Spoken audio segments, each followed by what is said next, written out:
must guide our work. We must do all that is within our power to prevent outbreaks of violence, mass atrocities, and armed conflict, to ensure that refugees do not risk their lives making unsafe journeys, to ensure that the current levels of humanitarian suffering, the worst humanitarian crisis since the creation of the United Nations, are never experienced again. Because only people who feel safe and secure will have faith in the future and contribute to the advancement of their societies. Now, more than ever, we need to come together for peaceful and sustainable development instead of going at it alone and increasing tensions and divisions. Identifying, addressing, and preventing the risk of conflict must be the front and center of all our efforts. Ladies and gentlemen, for 7 decades, UN peacekeeping has been instrumental to promoting peace and providing the conditions necessary for political solutions. We need the political will, courage, and ability to adapt peacekeeping so that it can remain relevant and adequately resourced and serve as a means to support political processes and solutions. Because achieving and sustaining peace will always require political solutions, no matter how effective our missions are in themselves. Let me mention 3 dimensions that I believe need to underpin UN peacekeeping in the 21st century. First, we must address emerging threats and tackle the root causes of conflict. Drivers of conflict are often transboundary and complex. Many of the crises the world is facing have come about not because we failed to see them coming. On the contrary, the signs of exclusion, marginalization, human rights violence, and political, social, and economic inequality were there, but because we failed to respond early enough or quickly enough. However, prevention means that not only must we choose to heed the warnings when they come, but that we must invest in peaceful societies to avoid the drivers of conflict emerging in the first place. We must address the toughest issues and find responses that may need to be unique to each settling, yet broad in scope. A renewed focus on preventing violent conflict and sustaining peace are the expressed priorities of the UN Secretary General, and we, the Security Council, should wholeheartedly support him in his endeavor. And let us recognize that the role of peacekeeping also in this regard. More than 118,000 military, police, and civilian personnel are currently serving in 16 peacekeeping operations. Blue berets and helmets from Haiti in the west to Jammu and Kashmir in the east.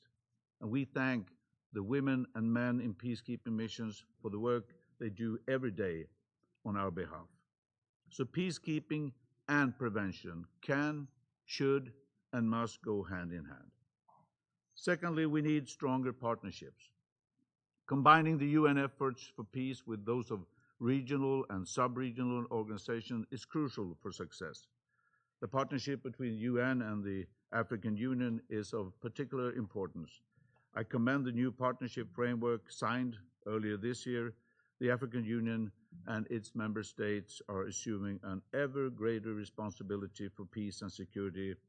If we want this partnership to achieve its full potential, we must ensure sustainable and predictable financing, as well as clear and clever cooperation on the ground. I would also like to highlight the importance of the European Union as a committed and contributing partner to the United Nations. The Treaty on European Union enshrines the core principles of the United Nations Charter. I hope that the partnership between EU and the UN can be developed even further, as well as the trilateral relationship between the EU, the AU, and the UN. Thirdly, UN peacekeeping should evolve based on evidence and lessons learned. The experience we gain from our contributions can help to improve and develop UN missions to make them fit for purpose. 70 years of peacekeeping has taught us about the need for the full, equal, and active participation of women. Sweden constantly seeks to increase the number of women taking part, and we have so much more to do.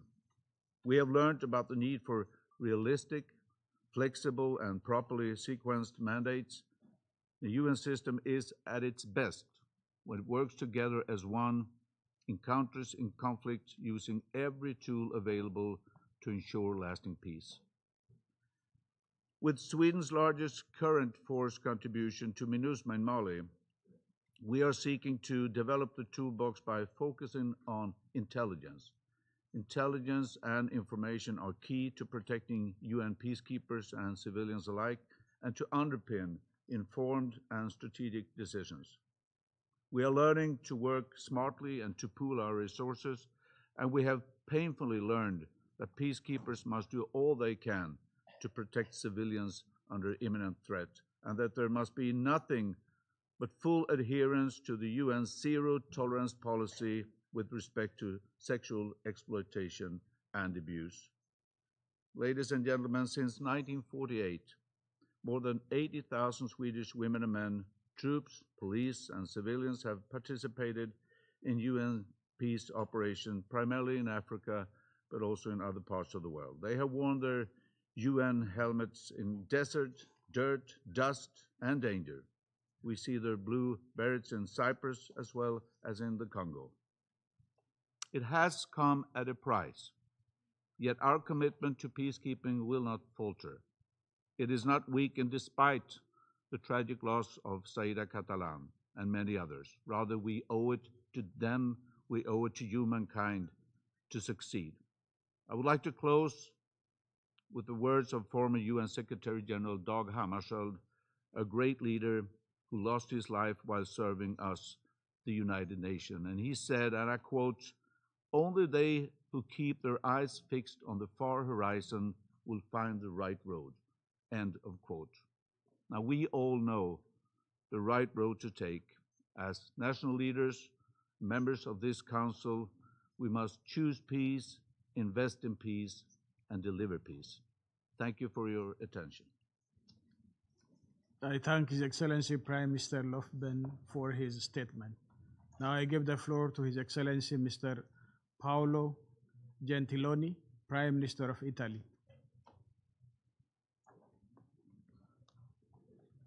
Mr. President, I would like to thank you for convening this debate on the reform of peacekeeping. And I also want to thank Moussa Faki and Ramos Horta for their briefings and commend Ethiopia for the resolution that we approved a few minutes ago. I think that this issue involves not only the role of this Council in maintaining international peace and security, but also the role and the reputation of United Nations. The Sustaining Peace Agenda stresses the need for a holistic approach, covering the UN pillars of security, human rights, and development.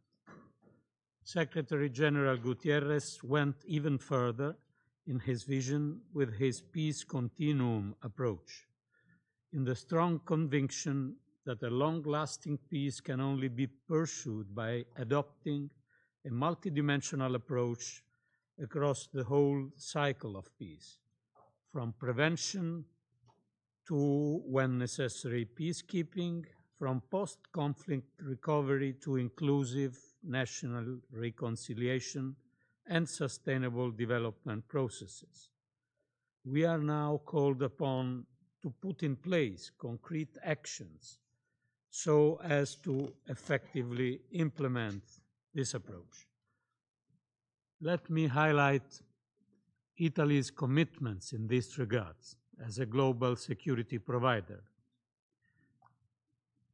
We are very proud of being the first contributor of blue helmets in the Western Group and one of the most generous financial supporters. We are committed with current UN peacekeeping operation in Lebanon with about 1,100 units in Kosovo, Cyprus, and Mali.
All right, guys, we are live in the newsroom with Mike Thomas. What's going on, everybody? Meteorologist. We're going to talk about all things Hurricane Maria, Category 4. Category Maria. 4 was a 5, now a 4. Oh my and goodness. oh, what a morning it's been for Puerto Rico. Okay, so yeah, I heard this on the radio this morning. We've been talking about it all morning.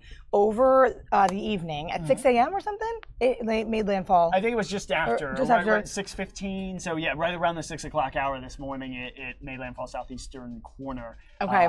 Forget what the exact town was, started with a Y. Mm-hmm. But regardless, anywhere on the eastern half of the island certainly got the big time effects. Oh my awful goodness. to see. We had images coming in all morning long. Yeah. Tucker had a buddy in San Juan. We're going to see some video here in a Yep. minute, but we'll finish updating you on the storm. They have been updating us in the weather department every single hour now, and they do this whenever it's a big storm and it's getting close to land. Yeah. Hurricane Center will send you hourly updates on where it is, where the center is, how strong the center is, what the pressures are, and how strong the winds are. Okay. So Great.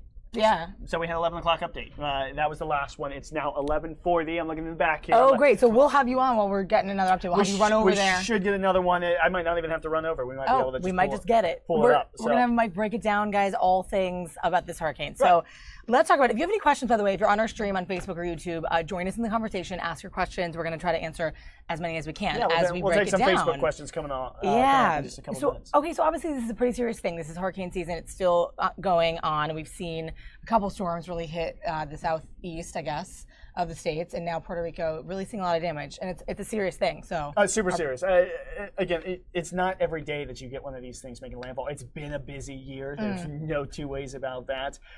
It's certainly been the busiest year of the last decade. So 2007 was the last time we had 2 Category 5 storms in the Atlantic. So and it's bad for particularly this part of the globe. They haven't seen. This is not going to end up being the strongest. If it had hit, it peaked at 175 miles an hour. If it had made landfall at that, or even 165, it would have been one of the strongest to ever hit the country itself. Not the country, the territory. Right. Puerto Rico's U.S. territory itself. But it weakened just before. It went through what we call an eye wall replacement cycle. And there's a live look of it off to the north there. It went through an eye wall eye wall replacement cycle just before it hit land. And what that does is it expands the wind field, so you're getting winds a little farther out from the center, but kind of as a sub to that, you're weakening the winds at the center initially. If it had stayed over water and not made landfall in Puerto Rico at that time, what you do is restructure the eye and it would actually get stronger. But since while you were doing a replacement, you moved over land, it wasn't able to re-strengthen. So it actually made landfall a little weaker, but with a more expansive wind field than it would have if it had stayed at that 165 without that eye wall replacement cycle. Okay. So let's look through the loop there. You can see the landfall. I looped this back 6 hours. Here it is full screen for you. Again, 6 hour loop. So just before 6 o'clock this morning, we're approaching the noon hour. It made landfall, or just after 6 o'clock this morning, it made landfall in southeastern Puerto Rico. And you can see, watch how that eye just almost disappears. That little green thing in the middle. Yeah, that little patch of green and yellow. Because remember, in the eye of these monsters, it's super calm. And if there was any daylight, which there wasn't at the time it made landfall, but if there was any daylight and you were within the eye, you can look up and see blue skies. That's so and interesting. sunshine coming through. I remember doing that as a kid, like with the hurricanes that came through, and you know, you were in the middle of it, but you knew everything was going to hit after. But then you got to get the heck inside, because that peace and quiet lasts maybe 15 minutes at the most, and then here comes eye wall number 2, which has some of the strongest winds as well. So this is a loop of a span of what, 6 hours? This is a 6 hour loop. And again, it was about 6 hours ago that it made landfall. We're not too far from the center of the eye, which you can see that there's 2 shades. And I know folks at home can't see what I'm pointing to, but just to the left of the S in San Juan, there are 2 shades: a lighter shade of orange, and then a darker shade of red on the left, and the lighter shade of orange on the right. That's the center, and the center is now about to come out on the other side of Puerto Rico, get back out into open, warm water, and we should, by later on today, if not by tomorrow morning, see the eye redevelop and reform once it gets out into those open waters. Good news is the worst is pretty much done for the east in terms of wind. You still have a ton of rain coming down. They issued flash flood emergencies out for almost all of eastern Puerto Rico just because of the amount of rain. Tucker showed me some video earlier that he found on Twitter of just streets flooding. In fact, why don't we start? This is we have a really cool video from one of his friends. Really, this is down there. This is actually a viewer of ours, David. Here we go. Why don't you help? Try and pronounce his let me last see name. Salcetti. Salcetti. That would be my guess. Salcetti. Salcetti. Here it is, guys. I like Salcetti. Check it out. Let's listen. Let's listen to the sound. Yeah. You just hear the wind whipping around. Wow, that is dramatic. So that was taken at I believe 8 in the morning. Whoa! So that was like 8 o'clock this morning, and that was before the eye wall. That was before the worst of it got to San Juan. We haven't heard much from David, or really we haven't heard much from anybody out of the San Juan area since that eye wall approached, because as these hurricanes tend to do to these islands, they knock out a lot of the communication. So I know, and I've seen comments on my Twitter page from people asking the same thing. Have you heard anything from anybody down there? If you don't have a direct satellite feed, like Fox National has a crew out there, and they're feeding satellite directly, so they're able to stay on. But if you don't have a direct line in, it's once you knock out the communication towers and you take the cell service down and the internet goes down and the power goes out, it's much harder to contact people. So that's why we haven't heard from David there in a while. But he was able to get that video before things got unbelievably even worse than what you see there. That's pretty amazing. Amazing video there. Again, you were mentioning the Fox feeds. If we do get more of those sort of the national feeds from them, we'll bring them to you live, especially during this as we break it down. But I wanted to ask you, when the hurricane passes over Puerto Rico, do any of the geological sort of features of Puerto Rico thwart the storm, so to speak? Or does that change things with the mountains? Absolutely. I mean, you can see it do it in that loop you're showing right here. You can see how the eye dissipated. That was not because the storm weakened of its own volition. It was because it went over Puerto Rico. You're cutting it off from its fuel source. It's warm water. That's going to disrupt the structure.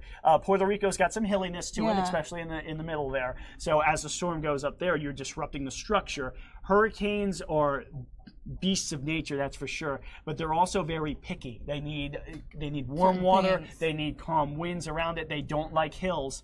So when you put the hurricane in a situation like that, you're going to disrupt the structure and you're going to weaken a storm. The winds have come down. We're as you right there, 140 miles an hour. That's come down 15 miles an hour from when it made landfall. Okay. So you're doing some weakening. It's still a Category 4. It's still a big, powerful storm, no doubt about that.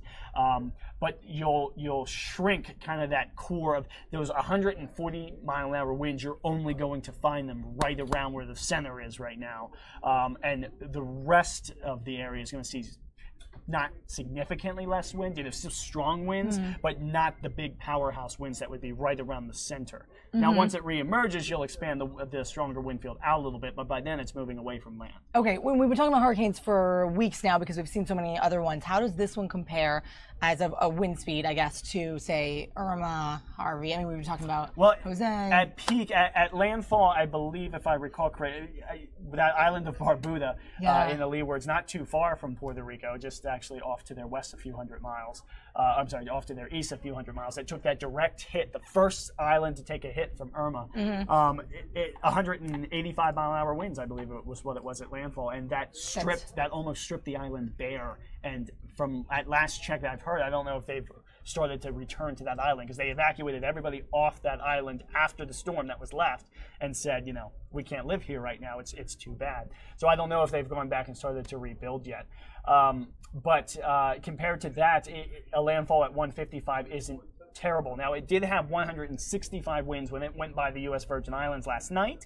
It did not make a landfall on the U.S. Virgin Islands, which is that island just to the south and east on the radar screen here. It's that little dot. Just south, look at Road Town, go straight south. Yep. It's that island for everybody watching on Facebook here, U.S. Virgin Islands there. Northern eyewall maybe clipped the southern portion, and I do think, because we haven't heard a lot from the U.S. Virgin Islands, because same deal as Puerto Rico, you're knocking out communication towers, you're knocking out the infrastructure there.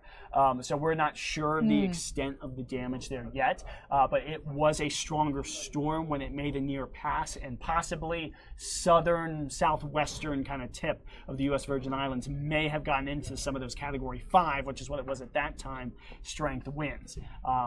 But again, it wasn't able, because of that eyewall replacement, it lost a little energy going into Puerto Rico. Still a terrible storm. It went in at 155, and I always try to stress this, went in at 155. Category 5 starts at 157. So that's how close you are to a Category 5 storm. Yeah, real And again, close. 5 is the most, like we talked about with Irma, and no 6. Yeah, and let's put up where it compares all time, because it is. This is interesting. It's going to rank one of the top storms here of all time. This is, thank you, Wikipedia. I know. Okay, this is cool. But Wikipedia's, back when I was a kid in school, they were like, no Wikipedia ever. But I know. Side note, I actually wrote a piece for our paper about how it's the thing anyone can edit. So is it really real? And I did this whole analysis of Wikipedia, but no, we use it. They're actually, because it's different now. I have gone in to try and edit some things before, and they tend to be a little stricter on what you're allowed to edit, today. Especially with things like with hurricanes and stuff, because that's the only thing I try to update. Every now and then something slips through the cracks, and you ever see some of those edits? I guess so. Yeah, it's been a while. Yeah. It has been a while since it's come out, because security's gotten better for them. But anyway, Wikipedia works now. It does, especially in weather and comparing things. They seem to be very good, because all this information is accurate. I cross-reference with the National Weather Service. So Maria kind of sits tied for 8th.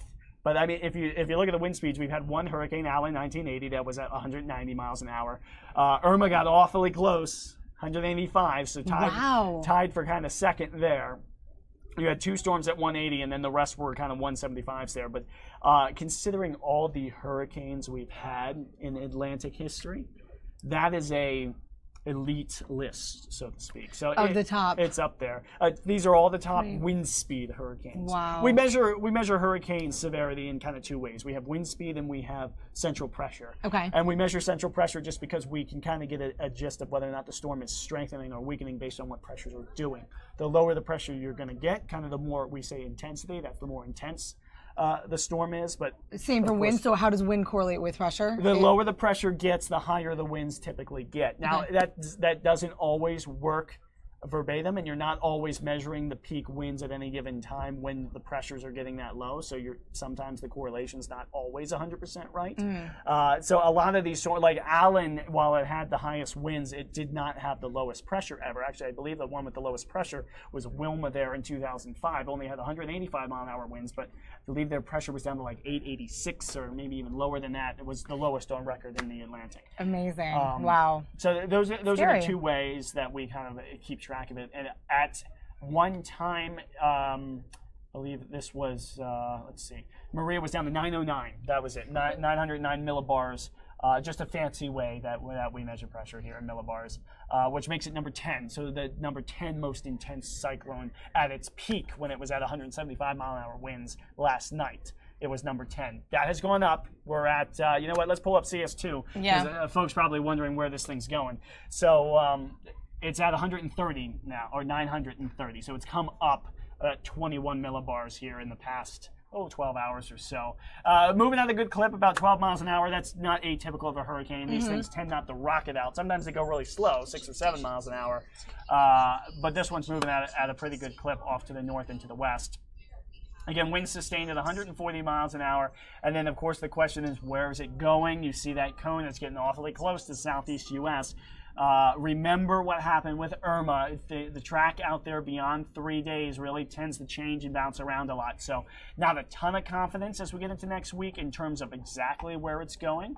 There are some hints that perhaps we're doing some weakening, or we're getting a little close to the U.S. coastline.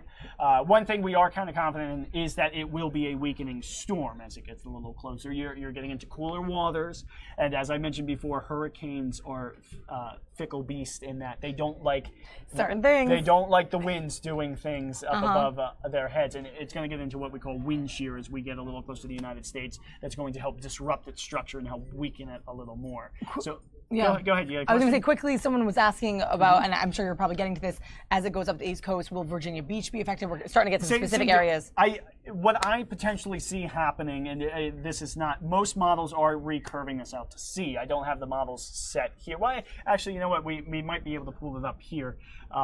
And show you some of the models. From this? I see. Yeah. We'll go so back. let's go back to the National Hurricane Center track first, and then we'll try and get you the raw model outputs up at the same time. I'll show you that tweet that I put out earlier. But yeah, National Hurricane Center, this was updated at 11 o'clock. While we will get strength updates every hour, we will get track updates only during the during the big hour, updates, which the are updates. the 3 hourly Let's see if we can do both here. Yeah. So let's go ahead. You know what? Just take that one full screen. So compare the National Hurricane Center track to this, which is all the models. Storm Vista Weather Models is a company that is more than happy to let me share this stuff. So I just have to give a thank you to them. Oh, cool. But the GFS is the American model.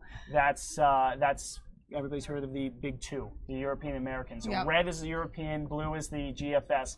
The orange line is mixed in there is the National Hurricane Center track that we just looked at. You see the general gist of things is that all these models, generally speaking, want to take it up and out, right?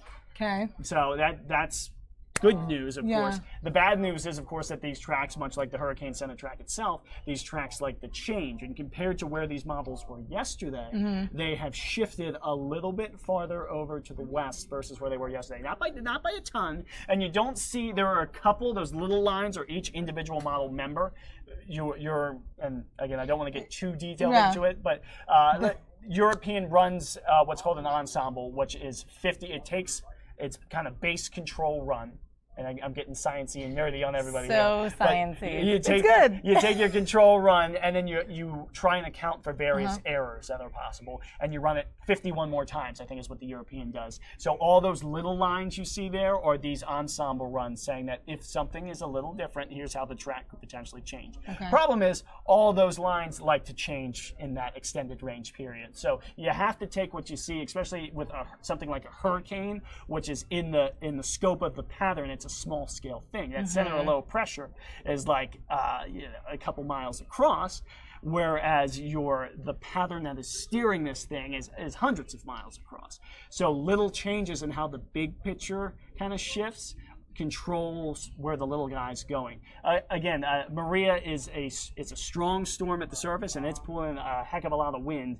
But as we get in the big scope of things, it gets pushed around by bigger pattern features off to the north. Yeah, speaking of wind, we have a little bit of a San Juan shot right now. Actually, this is a live look from Fox National that we're getting in. Looks like there's a reporter there. I'm not sure if we'll get a hit from him. Maybe we can listen in. Not sure. But this is what it looks like right now in San Juan. I mean, look at the wind's definitely blowing this close down around a little bit, but notice it's certainly not as bad as it was this morning. So things are getting better there. I wish they would zoom out and show the hotel though, because that hotel, they've been showing these shots from the hotel all morning. That hotel has just been almost torn apart. Or the siding of the hotel has been torn apart, and they keep having to clean the camera. Because there was something torn apart, right? There was a flag that was whipping around. That was somewhere else. They were checking the flag that was literally ripping apart in front of our eyes as the worst of the storm came through. That door in the background you see there, watch it kind of flapping open. At one time, I believe it was kind of chained shut, and I'm sitting on my microphone here, so I'll have to grab that. But it was chained shut, and they couldn't, and now it's just sort of... And it couldn't stay that way. Oh, my goodness. Man, I really got myself tangled here. This is what it looks like down there, guys. Periodically, sometimes we get these feeds in, and we're going to kind of flash around to whatever cameras that we got, but we have our lovely maps that you put up as well to kind of track this. So... all right, so people were asking too about the Dominican Republic. What is we can kind of see the map here. Yeah, Dominican Republic there is kind of next in terms of effects. They're absolutely going to see some storm surge, northern half. In fact, hurricane warnings, I don't have them up at this exact moment, but hurricane warnings are out for the northern half of the Dominican Republic. Okay. That core wind field, we'll have to kind of wait and see how it redevelops here as we go through the next 12 hours or so. But kind of as we head into the morning hours, the late evening hours tonight and the morning hours tomorrow, that northern shoreline of Hispaniola there will be dealing with the effects. And it's rain, it's strong winds, but not as bad. We're not expecting a landfall. So the core of those strongest winds should stay off to the shore. I think, and I have to double check with this, it looks like Irma would have made a closer pass than Maria's going to make. So likely not as bad as Irma. And by the way, Irma was a stronger storm. It was still a Category 5 when it went back. This is probably going to be a 4. I don't know if it's at this point, if it's going to regain Category 5 strength again. The atmosphere is not as favorable as it was with Irma when Irma was in this kind of neck of the woods here. Looks like somebody's over there messing with my system. Oh yeah, are they? Oh, we still have that map. Gary McGrady's over there. Oh, he's over there. Maybe come over. I'm also curious because I'm curious what the two other people are saying. If it comes up towards DC, and we see this map trajectory, will the category have changed by then? It looks like you kind of on this map. This is because Gary's editing this map as we speak. Oh, he's editing this map. There it is. See how the lines are popping on. Oh, funny. So we can see how it changes 4, 3, 2. So it wouldn't be a Category 4 or 5 if it came up here. No. That's getting a Category 4 up into even the Carolinas is rare and it's hard to do. Good to know. Because not just that the landmass kind of protects us a little bit, but you got the jet stream that goes down across the U.S. a lot. That's increasing winds. You're increasing what we call wind shear, which is ambient winds around the storm are doing some crazy things. That's going to disrupt the structure. If you disrupt the hurricane structure, you're going to weaken the storm. Things in the Caribbean, the outer Atlantic this time of year, if conditions are right, which they just happen to be this year, you have extraordinarily warm water and you have very, very light ambient winds, and that allows these monster storms to come up when you get these waves coming off of Africa. All these storms, Irma started off as a tropical wave coming off the coast of Africa. Jose was a tropical wave that came off the coast of Africa. And of course, now this one, Maria, was originally a tropical wave that came. It may have started just south of the African coastline, but they've all kind of been that Cape Verde tracking storm. So we're we're in a place that we will see minimal effects of something like this. If it was not the same, because Sandy when it hit, and everybody remembers Sandy. Right. What was the difference there? Because we saw that up in the Northeast, all the way through New York. Right. Difference there was it hit the Gulf Stream, which is that stripe of warm water, and kind of blew up a little bit. And it was also what was going on in the interior U.S. I don't want to get too technical on it, but the atmosphere was more favorable for the hurricane to intensify a little bit when it did. It also curved inland. I mean, that thing dive-bombed into New Jersey. It was going up and it curved in. If you get a landfall where you're dive-bombing and going straight in, it's always going to be worse than something that's kind of grazing the coastline like a Matthew did. I remember that being crazy too because people, and there's the hotel. Check it out. Yeah, there's a good shot of it.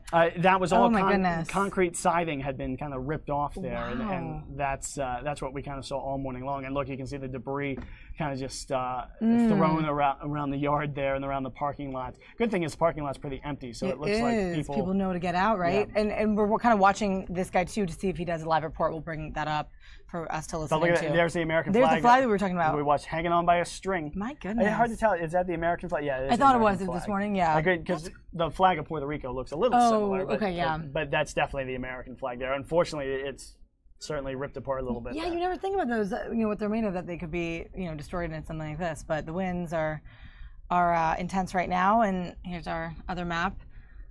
So he's still editing this. So he's still editing this, but that's the latest. The latest. So he just got the new hurricane update. Is that right? And now he's editing it. We don't know. That's hard to tell. We could look for it. It is past noon. The noon updates will not go out. So I'll tell you what. Let's pull this off here for a second, and we'll go blind, and we can put the hurricane back up. Oh yeah, let's listen to this live report. Let's see if he's talking. Mainland Puerto Rico, where there still is no word of just how bad that damage is. So it's going to take 24 hours to see how deadly this storm has been.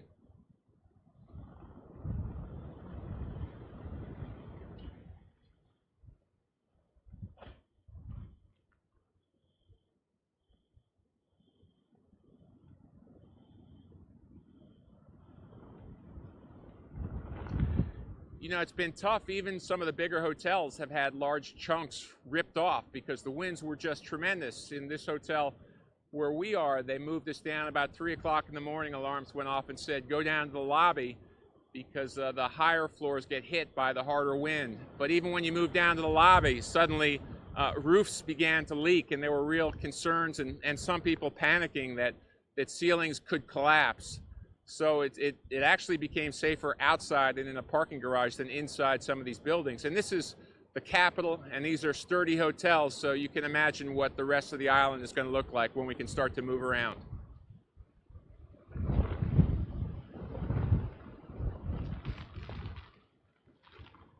Thank you.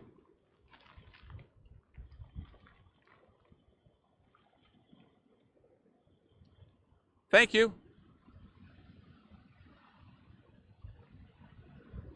Yep. Take my phone from you? Oh, you don't need it.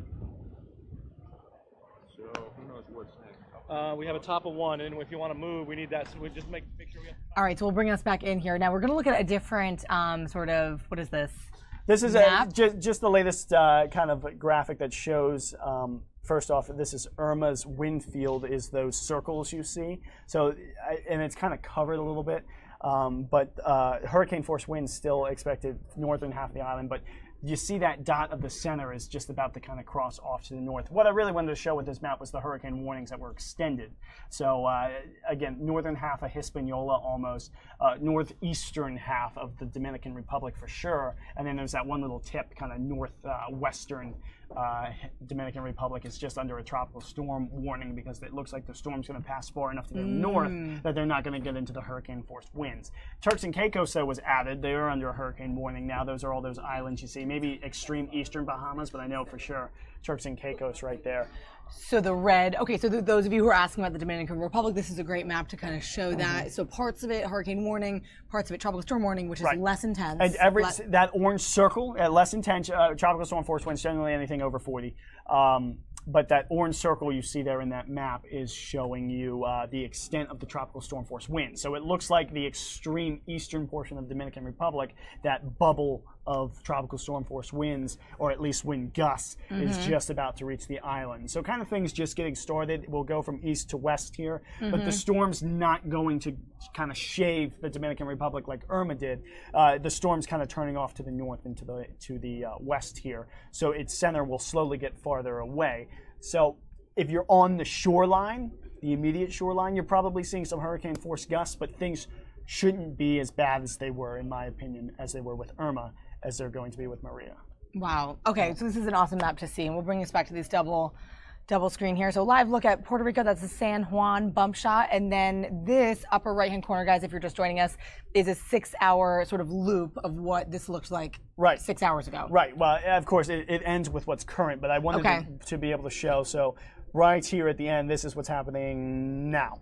Right there. Right there. That's now, right. Got it. That pause is now. But that So loop earlier, I wanted to be able to show you the landfall. You could kind of clearly see the eye there that then dissipated. It sort of dissipated. It lost its structure as it traveled over the island. You know what? Let's take some questions because I got people some have questions. Absolutely, got some good ones here. Really good questions, guys. Shane, the guy, yes, he was in Puerto Rico. The reporter there, he was right in the middle in San Juan. And then Sharon asking, are there any more coming behind Maria? Right now, Lee is out there, and I'll put it kind of up here so we can talk about the other storms that are out there. What's left of what was at one time Lee is out there and is expected to now redevelop. Go ahead and take this graphic. Picture? Yeah. Let's go this full is screen. this is all the storms that are out there right now for the National Hurricane Center. Of course, we all know about Jose. Jose is still there. Jose is sitting off the New England coastline. We have tropical storm warnings out for Cape Cod. They're getting some winds from Jose. However, Jose's not moving much. It's just going to kind of sit and spin out there, kind of like Harvey got stuck. Jose's getting stuck, but know that since water temps are much cooler there, Jose's not going to have the moisture field that Harvey did. So that's why we're not having a Harvey situation up there. But it's still bringing in some strong winds, and they're still having coastal effects. You know, New Jersey, Long Island, New York, seeing some high surf, rip tides. Surfers, I'm sure, are loving it, but for the rest of us, beach erosion, definitely possibilities. And then, you know, coastal Rhode Island, coastal Connecticut, and of course Massachusetts dealing with the effects of Jose. Of course, we have Maria down there to the south, approaching the Dominican Republic. We've talked about that, but that red bubble you see that's what was at one time Tropical Storm Lee. It weakened, it dissipated, but now conditions look like they're going to start getting a little bit more favorable for it to redevelop. But the good news is you see where that cone is going with what will eventually be Lee again. And by the way, there you go. There's an interesting little tidbit, is that if a storm dissipates and then reforms, as long as it's in the Atlantic, it keeps its name. We have, cool. We have storms that all the time cross central Mexico, and they go from the Gulf, reemerge in the Pacific, and then they get a new name. Okay. So if they change body of water? If they change sort of oceans. The Gulf of Mexico is kind of considered an extension of the Atlantic Ocean. So if it crosses between the Gulf and the Pacific, or the Caribbean and the Pacific, because sometimes you have ones go kind of across the Caribbean nations there, then it gets a new name. That's interesting. I didn't know that. Back to Jose, interestingly, just a side note to my parents, my family is in Rhode Island, and you reported on this the other day, the jetty that people fell off the coast of New England. There was something, a WPRI in Rhode Island was reporting on that. Right? Yeah, so they are really seeing this stuff off the coast of New England heavily. But it's not close enough that people are taking it seriously, and that's the problem there, is that you will get adventurers, as we like to call it, that go out onto the beach. Experience it.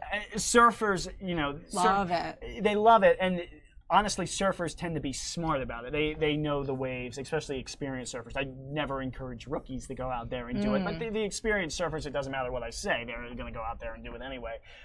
But they know what to look for in terms of bad water, good water. But Jose is definitely causing high surf up there. Good news is, yes, I think we'll have Lee out there yet again, but no, Lee's not a threat. And it does look like, at least for the time being, that we'll get a little quiet period. Next area to kind of watch from some of our models for any developing storm, it looks like somewhere in the southern Caribbean, like around the Yucatan area, which is, as we get from September into October, it's more typical that we start seeing hurricanes starting to develop down in that region. And again, I can't point to anything, but kind of south of Cuba. That's a more typical breeding zone for storms as we head into October. That's where your warmest waters are going to be, closer to the equator there. You're starting to cool things down a little bit here in the north. So it's harder for these storms to come off of Africa and really explode. We still have a lot of warm water out there, but we're going to build what's known as an Atlantic ridge over the eastern portion of the Atlantic that will, for at least a little while, block some storms coming off of Africa. And a lot of times these storms that come across, like Irma, Maria, Jose, all start on Africa just as clusters of thunderstorms. They move out onto the water, and then they blow up into these hurricanes. I was going to say, why do things, just as a rudimentary question, sort of form off of Africa? Is it the equator and the heat, or something down there? It's everything. It's all latitude. You're never going to get hurricanes on the equator. You need the Coriolis force. You need a little bit of spin. That as you get more towards the northern latitudes, you're adding spin, natural spin to the atmosphere, just because of the way the Earth is shaped and because of the way the Earth is spinning. You need a little bit of that. That's why you never see a hurricane cross the equator. They don't go south. They don't. They don't go over. They do sometimes go south, but they don't go south over the equator. And below 5, almost 5-degree latitude, almost never gets anything. Okay, so if we're seeing, and you see the typical, so you're basically seeing hurricanes come off the northern. We call them Cape Verde storms for a reason, because you get waves that come off right around the Cape Verde Islands, which is that cluster of islands kind of straight off. You see Africa kind of poking into the right-hand side of the screen. It's that lower kind of cluster of island. Almost looks like a sideways smiley face missing the eyes. That's the Cape Verde area. These clusters of storms get out into that region, and if they're able to have enough organization to them, and winds are light enough around the region, and you don't have a lot of dry air intrusion, because Africa, you got deserts. Sometimes you get a lot of African dust off of the coastline of Africa that doesn't mix well. They like moisture. They don't like dry dust to kind of ruin their structure. So we haven't had a lot of dust intrusion this year. We've had extremely warm water. We're still dealing with kind of the hangover effects of what was that monster El Nino. Do you remember that from a couple years ago? Yeah. One of the strongest El Ninos, if not the strongest El Nino ever. That has to do with warm waters in the Pacific, but it was so warm that it warmed the globe, and when you're warming the globe, you're getting warm water just about everywhere. So we're still dealing with that. Ocean temperatures coming down, but we had a La Nina last year.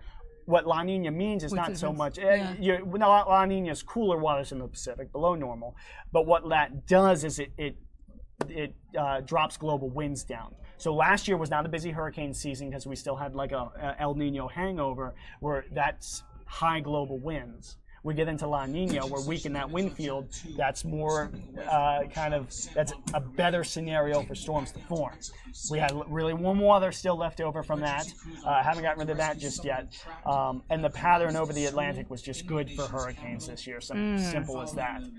So all these waves coming off of Africa have been able to develop, especially in this month. And it seems really active, but if we have any period in the hurricane season that's going to be active, it's September. That's when you're going to do. September 11th is the peak day for hurricane season. In all, as far back as our records go. Oh, wow. Middle September is when we typically see the most hurricane activity. So good news, we're on the trend down. We're starting to come down. Hurricane season ends in November. Amazing. That's really interesting, just facts and stats that you don't really think about. So I'm glad Mike is able to bring that to us. Just the comparisons, the history, I'm a he's nerd. got it. He totally is. Engineering, math, totally is. Science. Yeah. His thing. So let's bring it to shot here. Just to recap, because some of you guys are just jumping on. Some of you asking where it is now. What's the status right now? It's over Puerto Rico? Right now, it looks like its center is about to emerge off the northeastern coast. The worst is over in San Juan. I mean, you can say it looks like we're switching over to the Mexican the earthquake, another natural disaster. How crazy has it been with the earthquakes? My goodness. Mexico had an 8.1, what was it, last week and a half ago? Yes. They had a 7.1 yesterday in Mexico More than City. 200 are fatalities, we think. Did I hear New Zealand also had one yesterday? I thought I read that, like a 6.1 in New Zealand yesterday. LA had a 3.6, which compared to Mexico is nothing, but still, it's a little freaky. It's been a weird month. We were talking about natural disasters this morning. It was like, is this a sign from God or something? But is there a time? I mean, this is a side note question for earthquakes to be prevalent, or is that sort of anything? That's fault lines. That's geology. Totally different. I mean, that's totally different. It just happens to be. Again, I'm not a geologist. I took a couple geology classes, but I'm not a geologist, so I'm not 110% sure. Like if there's a season for earthquakes, to me that's all geology, and that can happen at any time versus not. Let's see if I can check and see if we have any updates. So they haven't updated at 12 o'clock yet. It doesn't look like. I mean, it's still latest advisory. Winds at 40. Continues to push off to the north here. So we're still waiting on an official hurricane update then from the Hurricane Center. So for an update on just their speed, the official one, the next official one with an updated track and updated pressures and all that will come out at 2 o'clock.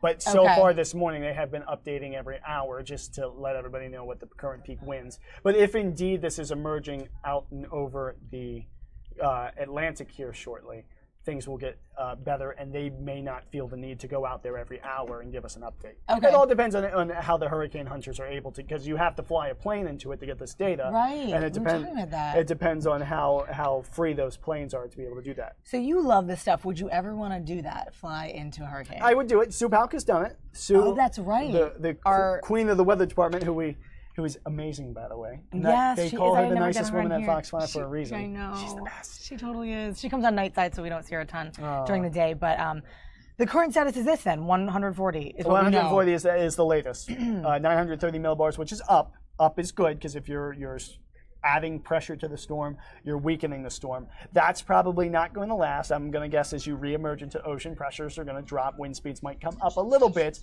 I don't think it's going to become a Category 5 again, just because the waters are a little cooler on the north side than they are on the south side of these islands. I don't think it's going to lose a lot of strength at the same time. Again, 145, 150 wouldn't shock me, and I believe that's what the hurricane scientist is saying. It's going to re-strengthen a little bit as it comes off. Yeah, so higher pressure, good thing, means lower winds, and then lower pressure means higher winds. That's worse, yes. more If destructive. you see pressure drop, it's more as opposed to what the pressure is. I mean, it's impressive to see it down. 920 is usually your Category 5 pressure-ish on an average scale. But if you see, it's more what the pressure tendency is. Is it dropping or is it rising? That'll tell you whether or not your winds are probably about to go up. Last night we saw it drop to 909, and then the next update we had a wind of 175. It went up. So that's kind of how things happen. All right, one more question, because I'm also interested in this. I know some people are saying, does this have any effect on how our winter storm season is going to be? Lots of questions on that, and it's. Let me put it this way. I did the research on this yesterday just because I got that same question on my Facebook page. Oh, you did? I looked at some of the past really active hurricane seasons we've had in the past few years, which, we had 19 storms, I think, in 2010, 2011, 2012. If you remember all of those winters, they were awful here for snow. Super strong La Nina. La Ninas are good for hurricanes. You'll get a lot of hurricanes after a La Nina. But La Ninas, especially strong ones, are bad for snow. I think we had 2 inches one year. We had 3 inches one year. Last year wasn't the most active hurricane season, but we had no snow. I remember because I thought it was going to be a snowy winter last winter, and it wasn't at all. Oh. Don't worry, I'm going to try again. You're going to predict this year? We'll see. Yeah, I didn't do too bad the year before, but last year it ruined the pride a little bit, last year's winter forecast. But we're going to try again this year. What was the slip up? Was last year something happened that tricked everybody up? No, last year we didn't have a strong signal. We thought weak La Nina, everything from our models was saying, hey, it's probably going to be cold. And the way the ocean temperatures were aligned, they favored a colder weather pattern. Things just didn't work out.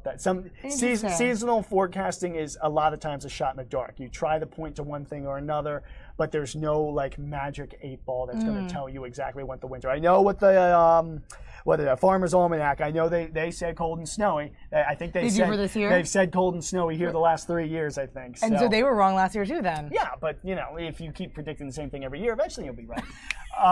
Right. I haven't started. I will start to look at that because I usually release that late October. Okay. Our winter weather outlook here at Fox 5. So I have to get to work on that. Yeah. Anyway, the case in point being, some of the more active ones recently, 2005 was an extremely most active year ever. Was actually 2005. Puts this one to shame. We had 4 Category 5s that year. That was the Katrina year. You point out 2005, everybody just goes, oh, Katrina, of course. Sometimes they forget Wilma and Rita and the other big ones that were out there this year. 2005, if you want to see crazy weather, 2005 had a Category 5 in July, which was the earliest Category 5 on record. Then it had it in October. That was Katrina? That wasn't Katrina. Katrina was in September, late August. Oh, yeah, late August. Which is more, if you're going to get a Category 5, typically you do it in late August or September. October's late because you're cooling the water temperatures down. I forget exactly which one, if that was there's always one I forget. Wilma, Rita, Katrina, and there's the missing one. So many of those female names. It might have been Felix or something. I vaguely remember that, but I don't remember the year. I don't know. There was a strong Felix, but I don't know if it was. Yeah, but really good question, Sharon, about if it's gonna, change the cooler temperatures. Yeah, we didn't have the winter of 2005, 2006. We didn't have that much snow either. Now you go back one more very active season, 1995, 96. Summer of 1995, very active 19 storm season, I believe. Snowfall that year, 46 inches, second most of all time. Different pattern. Whoa. But so, out of the last 5 super active seasons, 4 of them have had very little snow. One of them has had an extreme amount of snow. Wow. So, maybe the odds, it's not impossible to do a lot of snow, but maybe the odds are a little less in our favor. But that's less of a hurricane count thing. That hurricane count is more of a reflective of whether or not we're in an El Nino or La Nina. La Nina, which we're coming out of, and now kind of going back into it, to be honest with you, is going to give you more conditions more favorable for hurricanes, but conditions less favorable for snowfall at the same time. So it's kind of a balancing act there. Doesn't always work that way, and there's no strong correlation. But it's something that kind of gives a little hint, I guess. Okay. All right. Well, good questions, guys, from you guys out on social. Thanks for joining us here on Facebook and YouTube. I guess to recap and just make a little summation of this storm, what can we expect now? What are we waiting on as we watch? We have people saying, hey, just talk about the storm. So I'm like, all right, let's update. Yeah. There's basically, it hit last night. Well, it hit this morning. Puerto Rico. It hit this morning about 6:15, Category 4 storm, winds of 155 miles an hour. Will not, NOT, be the strongest storm to ever affect them. At one time, it was looking that way. If it had hit at 175, yes, strongest storm to ever hit Puerto Rico. They had a Category 5 hit them, I believe, either in 1926 or 1928. They had a Category 5 actually make landfall there. That was the last time. We're still looking. This is still the strongest storm to make landfall there in almost a century. That's for sure. So what would that be? 90, 88 years, something like that. Okay. Lots of storms. What's up, Fitz? Hi, Tom. Fitz, everybody. Usually joins us. He's going to join us another time because he's going to always run looking out. snazzy, Fitz. Yeah, he is. He's doing a different Yeah, story. Giants fan So now. I know. They didn't do so well Sunday night. No, well. Oh well. We'll have him on again. I know. We'll have him on again. You guys see him often on the show. So big stuff for weather. So we'll be watching this over the next hours. Right. So next you'll be tweeting out next some up stuff. is Hispaniola. I'll keep everybody updated on the track at Mike T Fox 5, Facebook, Twitter. But Hispaniola is kind of next, and the Dominican Republic northern half. They won't get it as bad as Puerto Rico, but it'll still be a rough ride on the northern half, especially near the coastline. You get up, Turks and Caicos would be after that. That would be kind of Thursday night into Friday morning. Okay. And then beyond that, we'll watch and wait and see. I kind of think that maybe Maria's going to do something like Jose did, where it's close enough that we're getting some effects on the east, some high surf, maybe even some tropical storm force wind gusts on the immediate coastline, beach erosion, things like that. But right now, the way weather features are setting themselves up for next week, it looks like it should stay off the coastline. The question is this: how much will it wiggle and how close will it get? Can I 110% rule out a landfall? No, I can't do that yet. But I'll say that the odds are in our favor that won't happen. Okay. You just kind of have to stay tuned. We're talking about if it was to get up here, that's like next Wednesday. So we're talking about something a week away.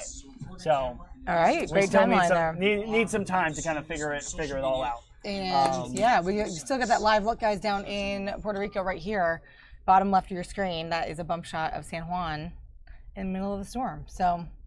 Looking windy but not as bad. I mean, as it was. But look at the trees; they're stripped bare. I mean, a lot of them. Maybe it's just the camera. Can you take that full screen? Let's go full screen on that, just because it looks like the palm trees there have just been. Look, there's not a lot of palms left on them. So maybe the wind's blowing a little stronger, and we just can't tell because. Really, most notably is the hotel and how it's been destroyed. The siding has just been completely peeled off of there. And you can see some of the understructure there. That door. I was watching that door all morning long, right in the center of your screen. You were. Because that door is. It looks like it's closed, but see how it's opening there. So the wind has been just ripping that door back and forth all day long. I've been waiting to see if it could have potentially ripped off, but it would have done that already. But the good news is we've seen movement. We've seen people moving around out there. So signs of life. It's a good thing. We still have to kind of wait and see. Again, there's not, why we have this feed, there's not a ton of communication up right now with Puerto Rico. I know a lot of folks are trying to contact their loved ones. They want to know if their family's all right. You do have to give it a little time because cell phone service at last check was down. We've even lost our radar data where we're relying totally on satellites right now because it knocked the weather radar out as the storm came in. It almost went right over where the weather radar site is there on Puerto Rico. So people are having trouble posting things, getting in touch with loved ones. I'm sure social media is down. Out there. Again, Tucker's got a friend who's Maria's been sending us video all, Yeah. don't want to say all day, but And we saw at this least one. up, yeah. And if you see, you want to pull the sound up on that, you can hear just the wind just whipping through the streets. And that's incredible how it's coming straight down. And that was before peak winds there. That was, 8 o'clock in the morning. The center, 7 o'clock, 7:30. I see it there at the bottom. We'll play it one more time. So this was before the center had even made it up closer to San Juan with the worst of the winds. But we lost contact with him, and I believe he got a little something out to Tucker just to say that the winds had shifted a bit a couple hours ago. But we've heard very little of him just because he's dealing with everything's this. down. Yeah. And you think of anytime severe thunderstorms come through the D.C. region, they knock power out, and you can't get on Facebook and post what you want to post. Same kind of deal. It's going to take, in some locations, weeks to get power back on. Power's out all over the place down there. We've heard reports of that. So anybody that doesn't have sort of a backup generator is out of power. Is anybody in contact at all with the Virgin Islands, or they're also in the same boat? I have not heard that thing from the Virgin Islands, just same kind of deal. Their communications are down. From what I know, nobody was sent there to kind of cover it. I mean, I watch all the other channels too. But I haven't seen anybody down in the Virgin Islands covering it. Most people went to Puerto Rico, just like our Fox guys are down there in Puerto Rico right now. Because we did not get a landfall in the Virgin Islands, but it got daggone close. So, very, very...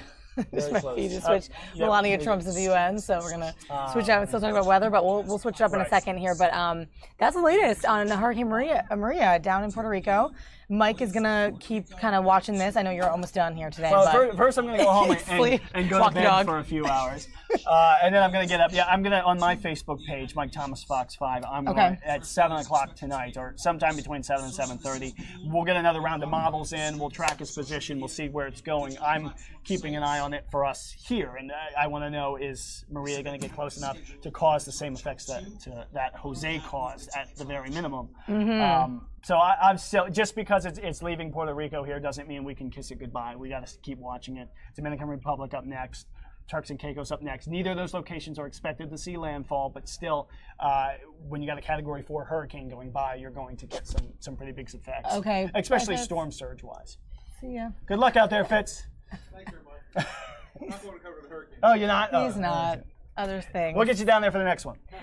Well, good. Really good synopsis. And obviously, this is a serious issue, so our prayers are with those people that are dealing with this. I'm a winter storm guy for the reason that winter storms tend not to do the death and damage. The death and destruction. Hurricanes, I hate covering because even though you can warn people and people can take shelter, but if you got a Category 4 or 5 making landfall or coming close by, unfortunately, just because infrastructure is oftentimes imperfect, you're going to get collapses, you're going to get the wind blowing things over, and unfortunately you're going to have loss of life. That's just the reality of the situation. Isn't that sad? All we can do is kind of hope and pray that those numbers are low.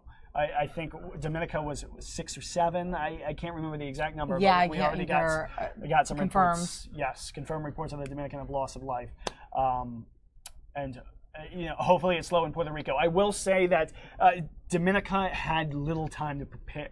It went from a Category 1 storm to a Category 5 monster in less than 24 hours. That does not give the people on that island. And you remember, I'm sure you covered it yesterday, what the Prime Minister down there was tweeting.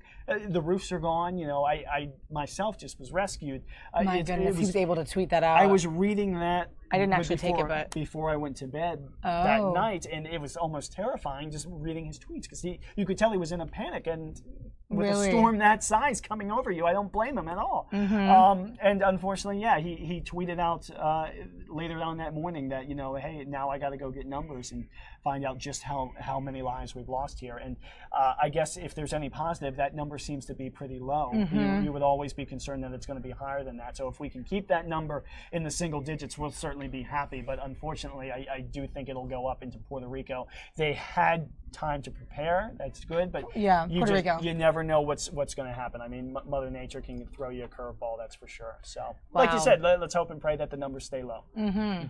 All right, guys. Well, that is a great synopsis of this storm from Mike Thomas, and you can follow him, Mike T Fox 5 on Twitter. Mike T Fox 5 on He'll Twitter. be updating stuff first. He's going to take a little rest, but it was really good to have him sit down with us. Yeah, today nap time. And in the keep digital. checking Tucker's as well, Tucker Fox 5, because he's getting those videos in, and as soon as they get cell service back, his friend David is going to start sending him more video of the aftermath and the destruction. Okay. We'll show that to you here. We'll show that to you on TV. air. And, So and Tucker will have that on his page. as always, guys, continued coverage on our digital and on air about all these storms as we go into the end of hurricane season, but it winds down. I really hope it winds down. I'm with everybody out there because I know you all are sick of hurricanes. I'm sick of hurricanes. Let's get them over with. Yep. Let's quiet the season down, and then we will worry about winter next. All right, guys, thanks for joining us on Facebook and YouTube. We're going to flip over to YouTube solely now, but leave it here and more coverage tonight on our evening broadcast. All right. Yep. Thanks, Take Mike. care, guys.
Muchas gracias, Carmen. Regresamos contigo un poquito más adelante. Mientras observamos las tareas de rescate en la escuela Enrique Redsamen, en donde desde hace 2 horas seguimos el caso de una niña viva con la que se hizo contacto a la espera de ser rescatada. Está en la línea el Coordinador Nacional de Protección Civil de la Secretaría de Gobernación, Luis Felipe Puente. Gracias por tomarnos la llamada. Muy buenos días. ¿Cuál es el panorama global que tienen después del terremoto de ayer? De alguna manera lo más importante entre la y la comunicación es muy mala. Vamos a ver si la logramos establecer en un instante. A ver, ¿me escucha bien? A ver, ahí está. Vamos a intentar. Sí, adelante, vamos a intentar. me quería informar que la comunicación, que esto es lo más importante entre la ciudad y las federales y la Ciudad de México, en este momento va mejorando habitualmente. Bueno, el general de informa que vamos a tratar de volver a tener la llamada. Mientras tanto, vamos contigo, Daniel de Iturbide, hasta la escuela Enrique Benjamin. Sigues al pendiente. ¿Cómo han evolucionado las cosas después de que vimos a los perros intentar entrar, salir, uno muy quieto, el otro francamente nervioso? Y adelante, cuéntanos. Sí, Carlos, estoy con el almirante Vergara, con quien he estado pegadita desde que entramos a este patio de la escuela, y está intentando decidir lo que se va a hacer para la operación de rescate, una operación de la cual dependen vidas. Almirante, gracias por estar ahora con nosotros. Gracias, Daniel, que tiene identificada a una persona, una menor, en el segundo piso de lo que fue el edificio colapsado. Está con vida, sin embargo, la situación es muy inestable. La información que se puede apreciar que todo está detenido por escombro y por muebles de la escuela. Tenemos que valorar que si técnicamente procede a hacer algún tipo de corte que no ponga en riesgo la vida del menor, o hacerlo la técnica topo, que es ir caminando poco a poco y buscar un túnel que permita el acceso y la ruta de escape de esta menor. En breve vamos a la decisión. Imagínense, Carlos, Juan Enrique, la decisión que tiene el almirante en este momento. Les decía que la losa que está encima de la niña está sujetada básicamente por una. Una opción es hacerle ya túneles, ya cortes como están haciendo, con lo que implica sobre todo en tiempo, y la otra es hacer un corte, una de las técnicas que unos ingenieros aquí le proponían, lo cual implica pues el uso de maquinaria, y todos sabemos qué significa esto, almirante. Así es. Hasta el momento la mejor opción es hacerlo por medio de una ruta de escape. Está la situación colapsada, ya que meter maquinaria en este momento no solamente puede poner en riesgo la vida del menor que tenemos identificada, sino la vida de otras personas que también pudieron estar atrapadas. Qué bueno que habla de eso, almirante. Al llegar aquí hace 2 o 3 horas aquí al patio, nos platicaba que hay 3 familias grandes locales, de lo cual podríamos deducir que solo hay 3 personas. Aparentemente así es, solamente hay 3 familias que corresponden a las personas que tenemos identificadas al interior. Esperemos que no se eleve más el número de víctimas en base a esta participación. Oye, Daniel, si me permites una pregunta para el almirante Vergara. Al irse por esta ruta de escape como opción para rescatar a la niña, ¿cuánto tiempo va a demorarles en rescatarla de acuerdo a sus análisis, de acuerdo a sus estimaciones? De elegir la opción, almirante, pregunta Carlos, ¿qué tiempo es claro que podría tardar este rescate? Hablamos. Sí, no hay un tiempo determinado en este momento, precisamente porque la víctima, la menor, está con vida, tiene identificado que está con vida. Normalmente cuando se mueven los cuerpos parece que ponen un poco más de riesgo por sus propias vidas, pero cuando ya identificaron en riesgo la vida de otros, son más prudentes y siguen medidas y protocolos con mayor seguridad. No tenemos un tiempo estimado, toda vez que está pedido el acceso completo, vamos a darlo. Estaremos aquí con usted. Un momento complicado para el almirante, porque de su decisión pues dependen nada más y nada menos que vida. Y la vida de una pequeñita con la que los rescatistas han tenido contacto. Muchas gracias, Daniel Belén. Aquí en un instante no le quitamos el ojo a lo que está sucediendo. Hacemos contacto con Luis Felipe Puente, el Coordinador Nacional de Protección Civil de la Secretaría de Gobernación. Estaba muy mala la llamada hace un rato, a ver si ahora sí nos sale. Adelante. Carlos, buenas tardes. Ahí está, muy bien, se escucha bien. Estábamos hablando, Carlos, básicamente de la coordinación de esfuerzos entre la ciudadanía, primero, obviamente, de la ciudadanía, después con las fuerzas federales y el gobierno nacional. Un tema en estas condiciones siempre es complicado de discutir porque todo el mundo quiere hacer algo para salvar la vida de alguien. Lo importante, acabamos de explicar muy claramente el objetivo que se tiene para el rescate de una sola persona, que a veces puede dar hasta más de 24 horas en un solo objetivo a partir de la experiencia que tenemos especialmente con el cuerpo de rescatistas especializados.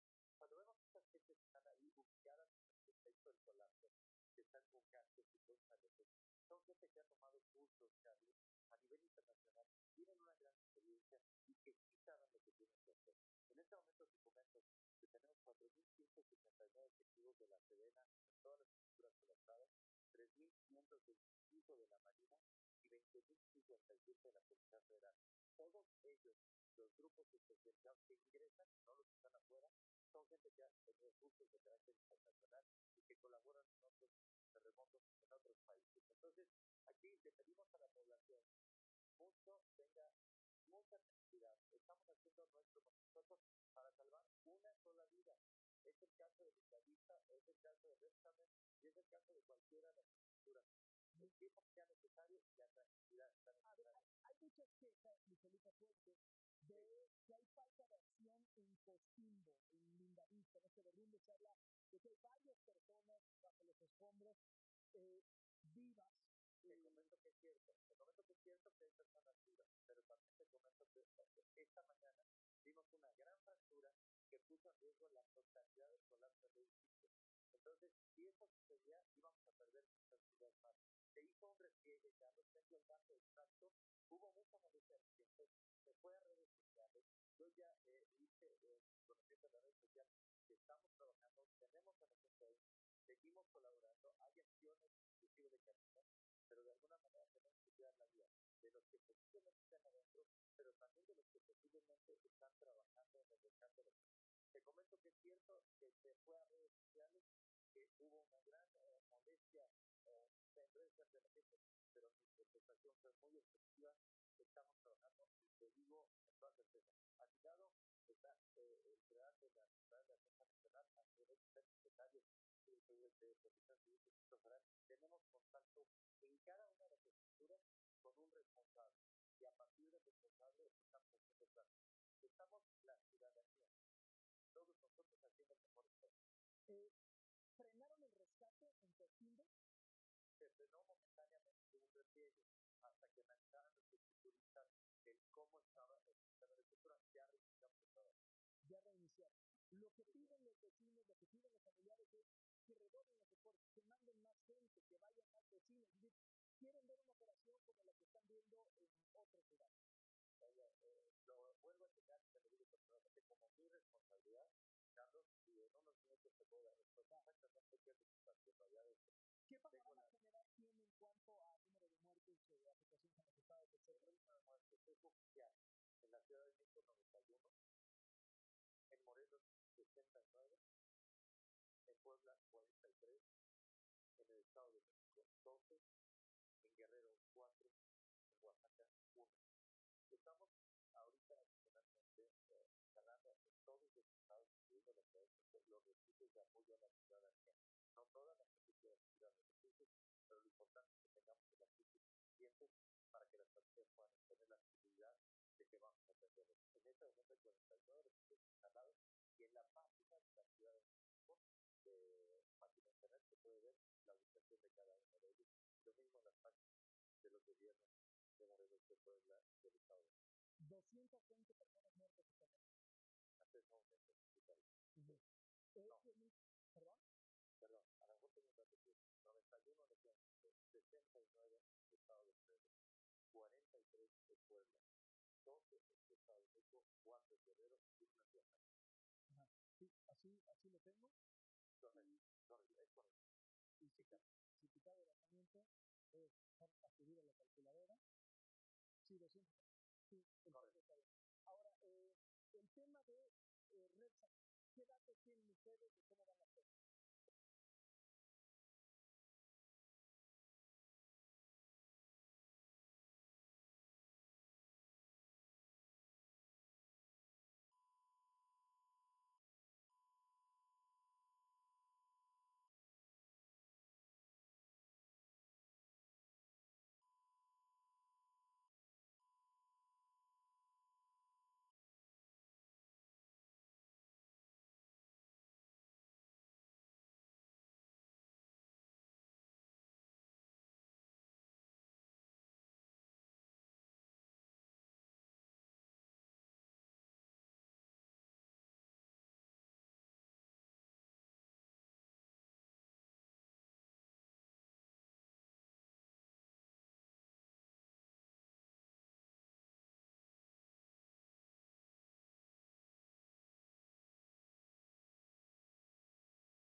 How to feel about him.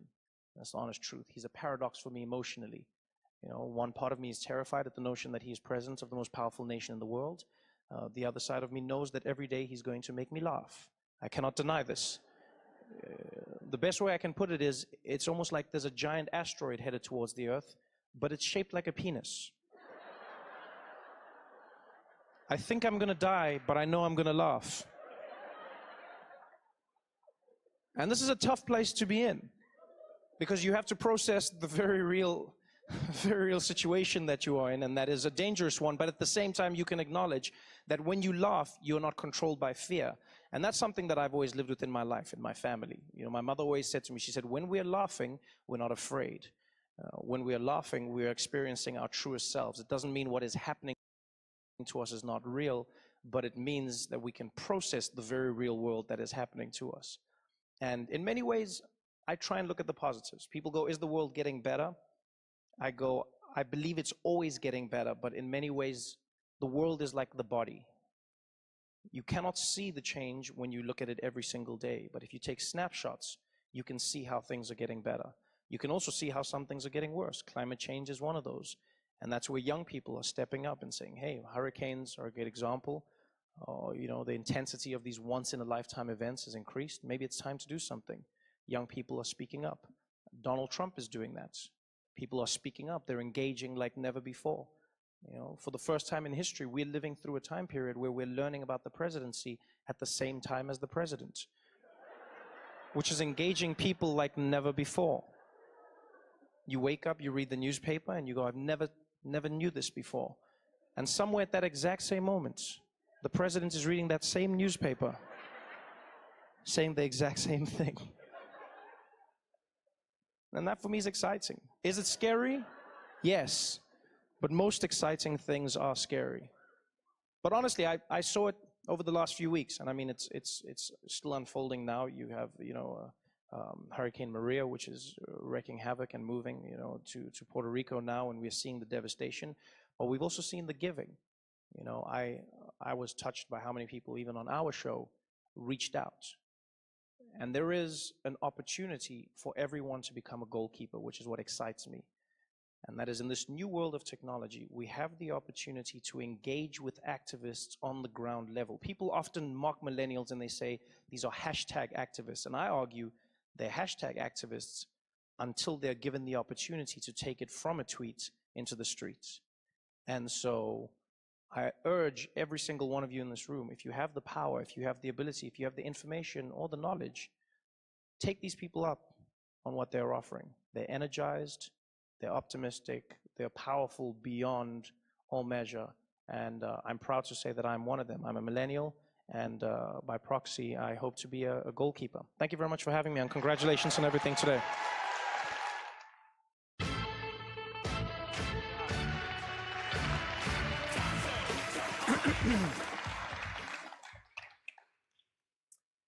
Well, we get now to the fourth and final thing that makes me excited about where we're going, and this is allies in action.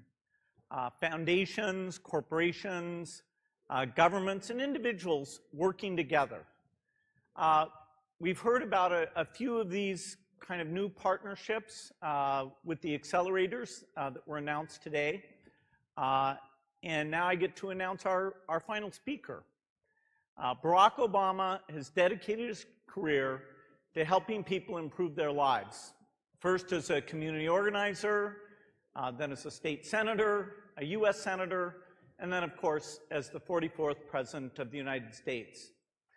I got to meet with President Obama a number of times, and I was always impressed by how he wasn't discouraged even when tough challenges came along. He stayed focused on the work. He did what he could to make positive change. And now he's continuing that incredible commitment with the Obama Foundation. Please welcome former President Barack Obama.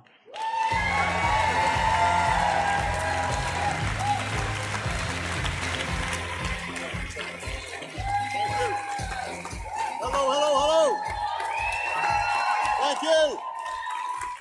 Thank you so much. Thank you. Thank you so much. Well, please, everybody have a seat. Have a seat. We got work to do here. Thank you, Bill, for that introduction. More importantly, thank you and Melinda for your tireless efforts towards making a better world. I've been reading about these goalkeepers. You guys are pretty inspirational. And I am excited to be here with you. And whether it's girls' education or global health or climate change, you're setting a standard for the sorts of innovation and persistence and activism that the world desperately needs right now. So I could not be prouder. And that's really what I'm going to talk about very briefly before I have a chance for a discussion with Bill and Melinda. I want to talk about changing the world. I remember sitting down with Bill in Paris a couple of years ago where the world was coming together to hammer out an agreement, a small agreement to save the planet, by taking meaningful action to tackle climate change. It's a threat that may define the contours of this century more than just about anything else. Here was the interesting thing. Bill saw this not simply as a challenge, but also as an opportunity. And I remember him in sort of a matter-of-fact way saying, well, we're going to just have to go ahead and invent some new technologies. Which I said, I agree, let's do that. Although he knows more than me about inventing new technologies. But his tone was, yes, this is hard, but we can figure it out. It's hard, but it can be done. And that spirit, a spirit that says, to quote, I guess myself, yes, we can, rather than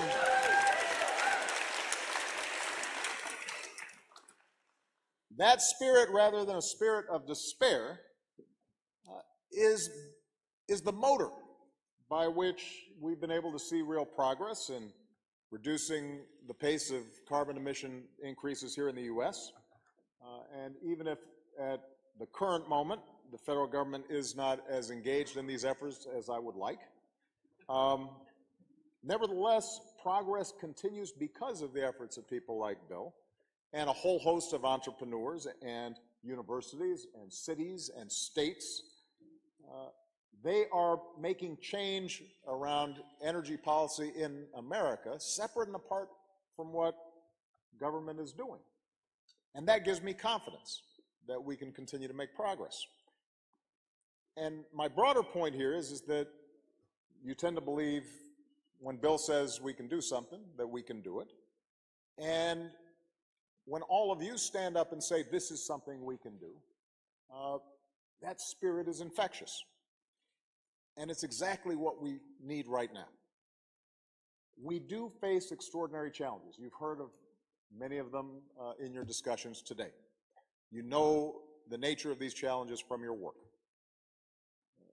Growing economic inequality, a changing climate, terrorism, mass migration, still too much extreme poverty, still too many girls who are denied an education, the rise of nationalism and xenophobia, and a politics that says it's not we, but us and them.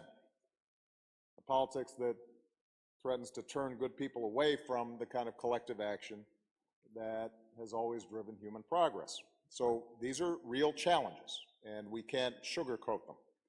They're going to take a long time to solve. But that can't discourage any of us from the belief that individually and collectively, we can make a difference.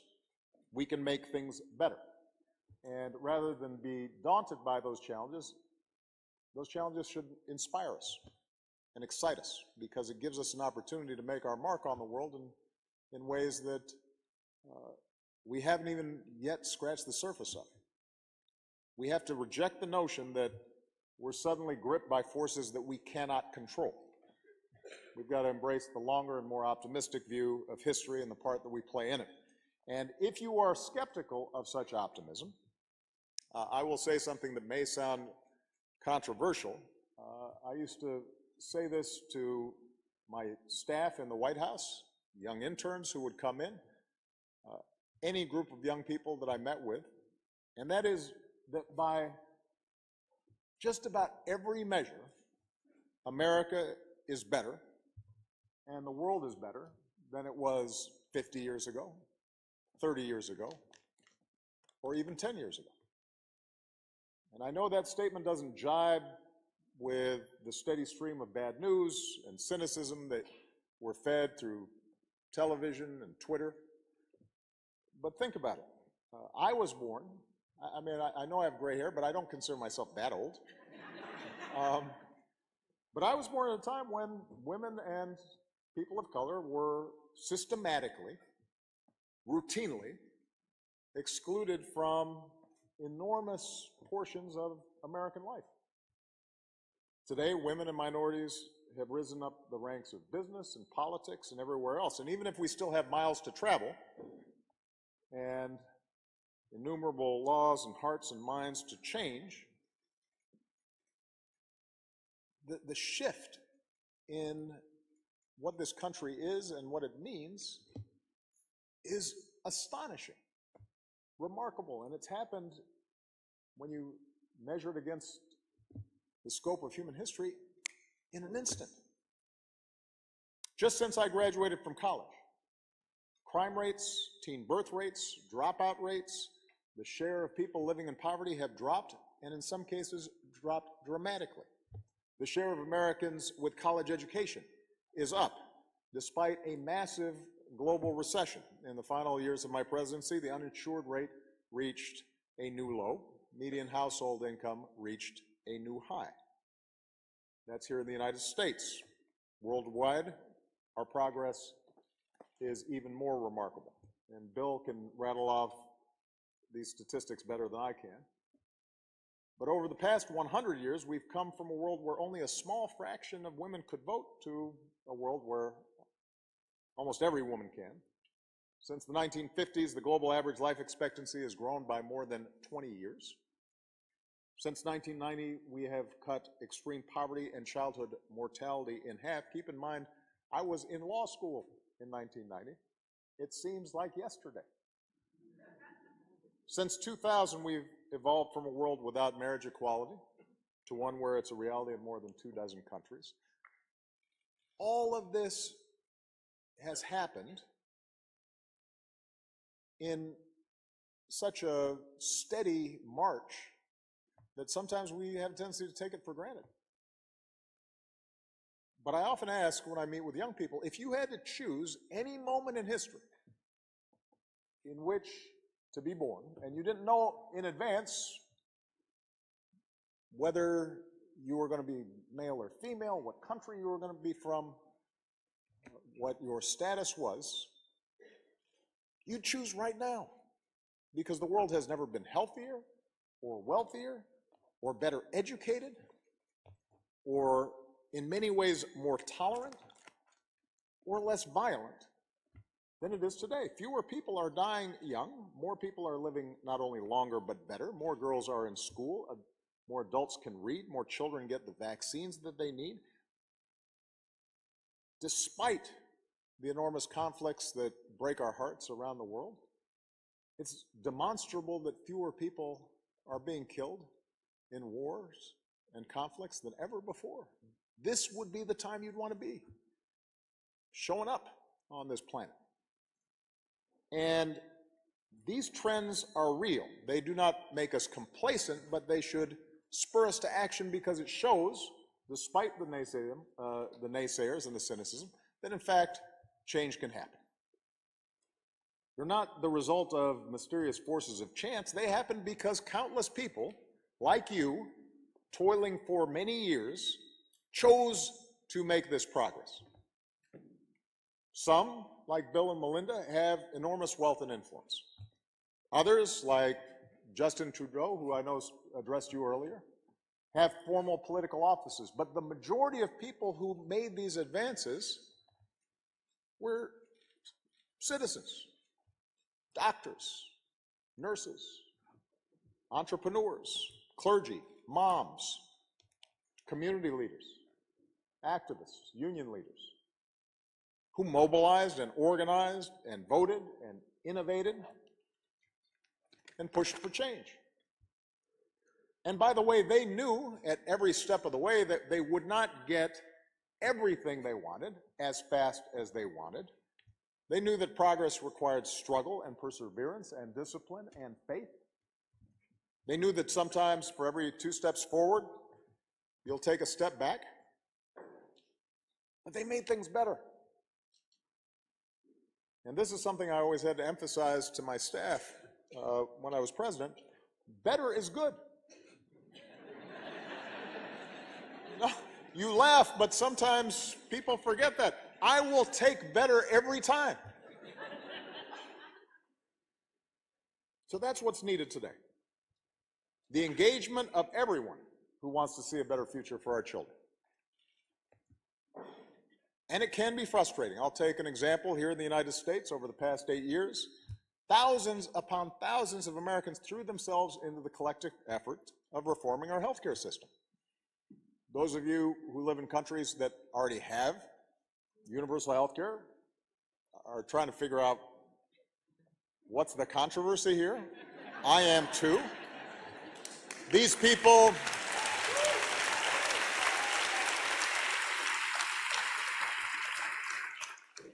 but you know, the folks who did the work, it wasn't just policy wonks, it wasn't just politicians. It was moms and dads, people who had the experience of a sick child or crushing medical bills that threatened to bankrupt them.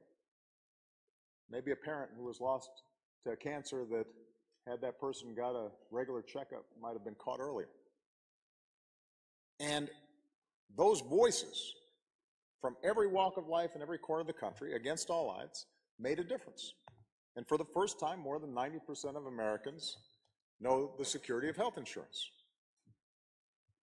Paying more for insurance or being denied insurance because of a pre-existing condition or because you are a woman, that's not a thing anymore. We got rid of that. And people are alive today because of it, and that's progress. Now,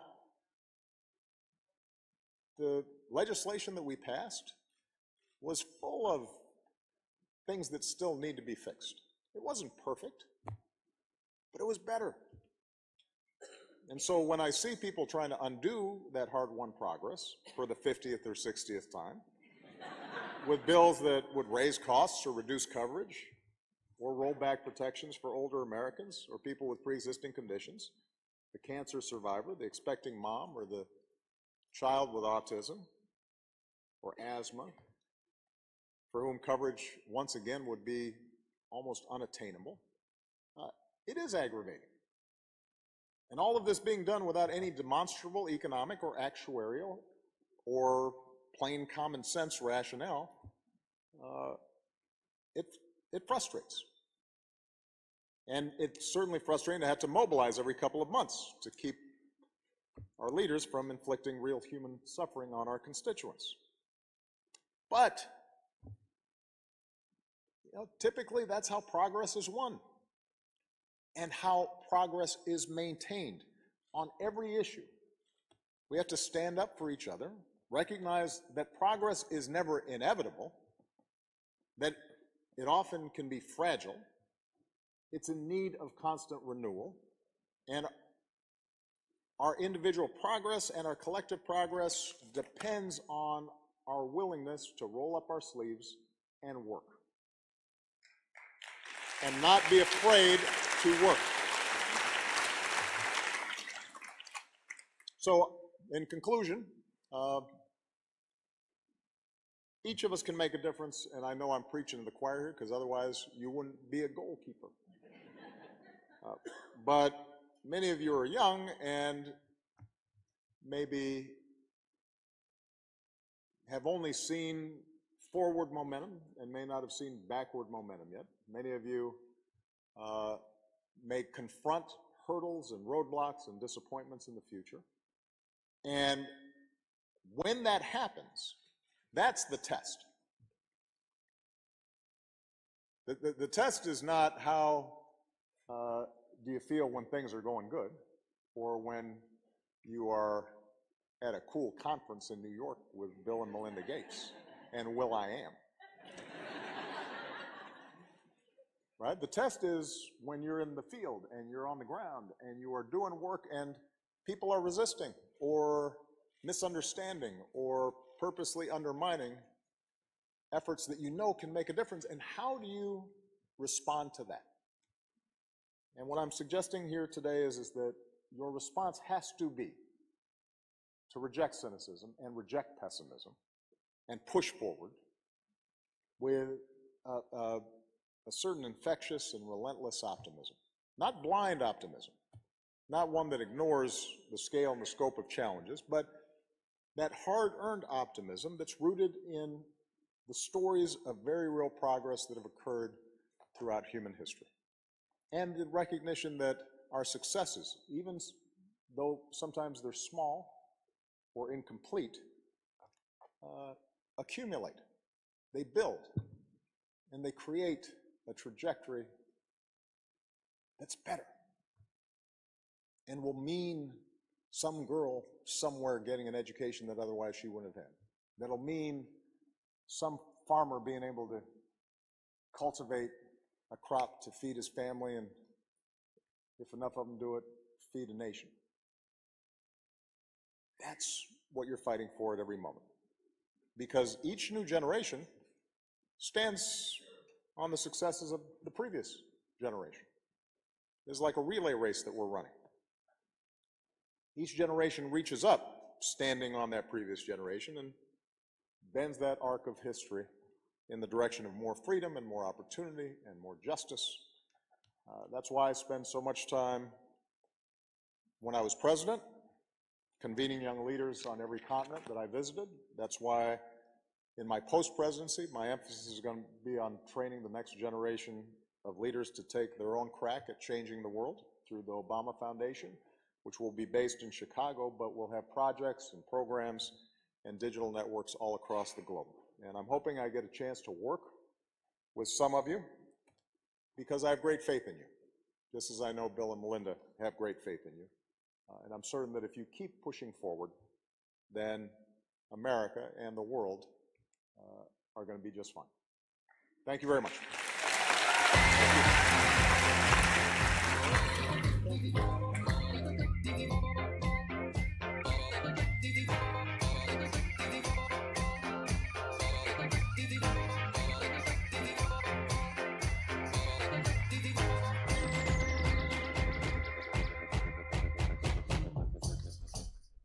Hi guys, if you're just joining us on our stream, we're inside the DC Digital Newsroom bringing you this event at the Bill and Melinda Gates Foundation. As you can see, former President Barack Obama speaking there in New York, and pretty interesting event. Obviously, he's talking about his center, the Obama Foundation, that will be based in Chicago, and among other things, a conversation with Bill Gates himself. So we'll listen in for a little bit longer and then bring it back here in the newsroom for some other live events. And so, and rose to be president, you understand the power of moving people along, even people who aren't necessarily on your bus when you start. Talk to us a little bit about how you think of movements around the world and the power of those now, and what leaders can learn from them. Well, I'd make a couple of observations. Number one is that most big change, most human progress is driven by young people who don't know any better and figure, why can't we do something different? Old people get comfortable or cranky or protective of their status or set in their ways. There's a reason why, if you look at, for example, here in the United States, the civil rights movement, the leaders of those movements were in their 20s. Dr. King was 26 when he started, 39 when he was killed. And if you canvass the world, oftentimes that is the impetus. People asking in ways that I think are familiar to many, not why not, but or not why, but why not? Why do things have to be the way they are? So that's point number one, that young people, I think, can make an enormous difference. Number two is that because most of us now either live in democracies or countries that purport to be democracies, because we have won the battle of ideas that says governments and our common efforts have to be rooted in the legitimacy of people. There is more power than ever in people being able to band together and collectively push for initiatives that are going to make change in their lives. That's something that for most of human history was unimaginable. That is one of the amazing transitions that has taken place, and you will notice that even in autocracies today, there is the, at least the pretense of democracy, because people believe that governments that are rooted in people are more legitimate. And that's a battle we won and now have to make real wherever we can. That's point number 2. Point number 3 is simple math. In most places, if you want to get something done, whether it's a smarter climate change policy or healthcare for people or more funding for girls' education, you've got to have a majority of people supporting it. You got to have votes. You have to have the allocation of resources. And that requires mobilization and a game of addition rather than subtraction. So, and the fourth point I would make would be the internet now has turbocharged the capacity for us to develop movements in ways that we had not imagined before. Now, the last thing I'll say, so that I don't sound like I'm still in the U.S. Senate and filibustering, is I guess a smaller point, but a profound one that I tried to reinforce with my staff at every level of my public work and continue to do to this day. I actually think organizing, mobilizing, starting movements starts with a story. And you can't create a story that moves large numbers of people unless you are able to listen and hear to the story of the person next to you. The story of your neighbors, the stories of your coworkers, the stories of your community, the story of people who are not like you. And so one of the things that I think is important is for us to learn how to listen to each other and learn how it is that we came to be who we are, think the way we do, because that understanding of other people's stories is how you end up ultimately forging bonds and creating the glue that creates movements. Every great movement, you think about Gandhi in India, it started with his understanding of India's story and his own story, and seeing Indians in South Africa discriminated against, and recognizing that there were traditions and myths and a power in those stories that ended up driving out the most powerful empire on earth. It wasn't guns. And increasingly that will be the case, and certainly that will be the case if we want to move forward the sustainable development goals that we're talking about. Is we've got to be able to tell a story not only to big donors or politicians, but also to, for example, people here in the United States who may feel like, look, I've got my own problems, why should I be worrying about somebody on the other side of the world? Yeah, I have to say, when we got into philanthropy and particularly studied global health, we were stunned at the progress. We'd had no idea.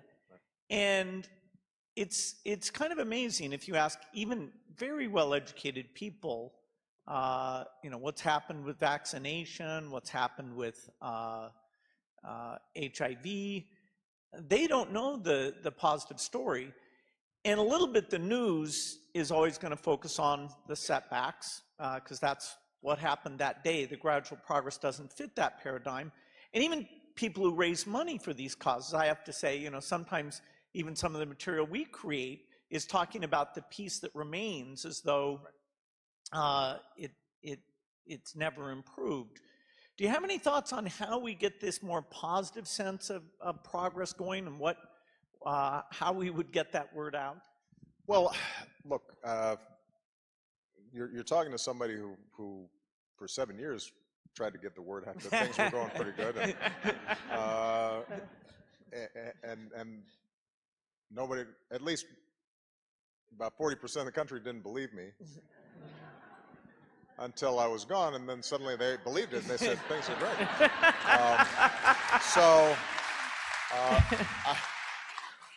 So with that caveat,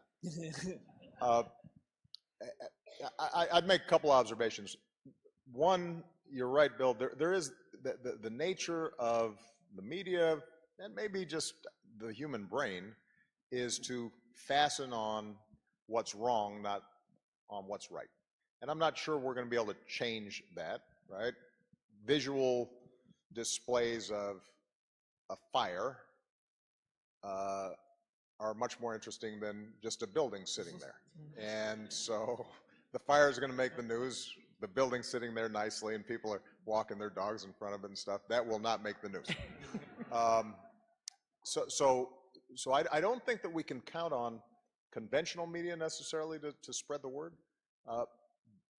This is, though, where the power of the internet has not, I think, been harnessed the way it needs to be, particularly when we think about young people and young audiences. Malia and Sasha consume information differently than I do. And I think that those of us who've been involved with policy work are still putting out these reports with pie charts and this and that, and that's not interesting to them. But stories and visual representations of progress can go viral. There's a hunger for it. It's just that we don't systematically think about it. And so I think when the three of us were talking a while back, I mentioned that one of the areas that I'm deeply interested in is how do we build sort of a digital platform whereby people can go to find out what's happening that is moving the progress on issues and then activates them. Because I heard somebody, I think maybe Trevor, saying an important point. I'm very interested in how online communities can move offline. How this incredible power to convene through hashtags and tweets and this and that and the other eventually leads to people meeting each other and talking to each other. And I think that we have not fully tapped that as a way of spreading the word about progress that has been made. I also think it is important for us to put some friendly pressure on leaders to tell good stories and to make sure that we don't, that we aren't so rigid in our partisanship or ideologies that we are not willing to acknowledge and share when somebody who might be of a different political persuasion has done something really good, even if it runs contrary to our short-term political interests. I mean, I always used to say, as big as the differences were between me and my predecessor, George W. Bush, that what his administration initiated with PEPFAR was a singularly important achievement that we needed to sustain and build on. And I didn't think that somehow detracted from me to say that somebody from another political party did something really smart and really good and deserved credit for it. And I feel as if these days, within our political circles, that's a hard thing for people to bring themselves to do.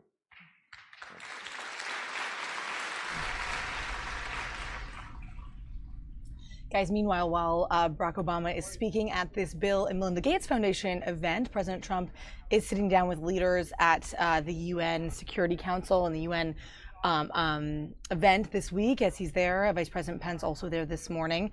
Melania Trump also had a few remarks at a luncheon. So we'll bring you these two events concurrently so you can kind of check in. And we'll bring volume up, I think, on the Bill and Melinda Gates Foundation. If President Trump speaks, we'll throw it over there. That's what we do.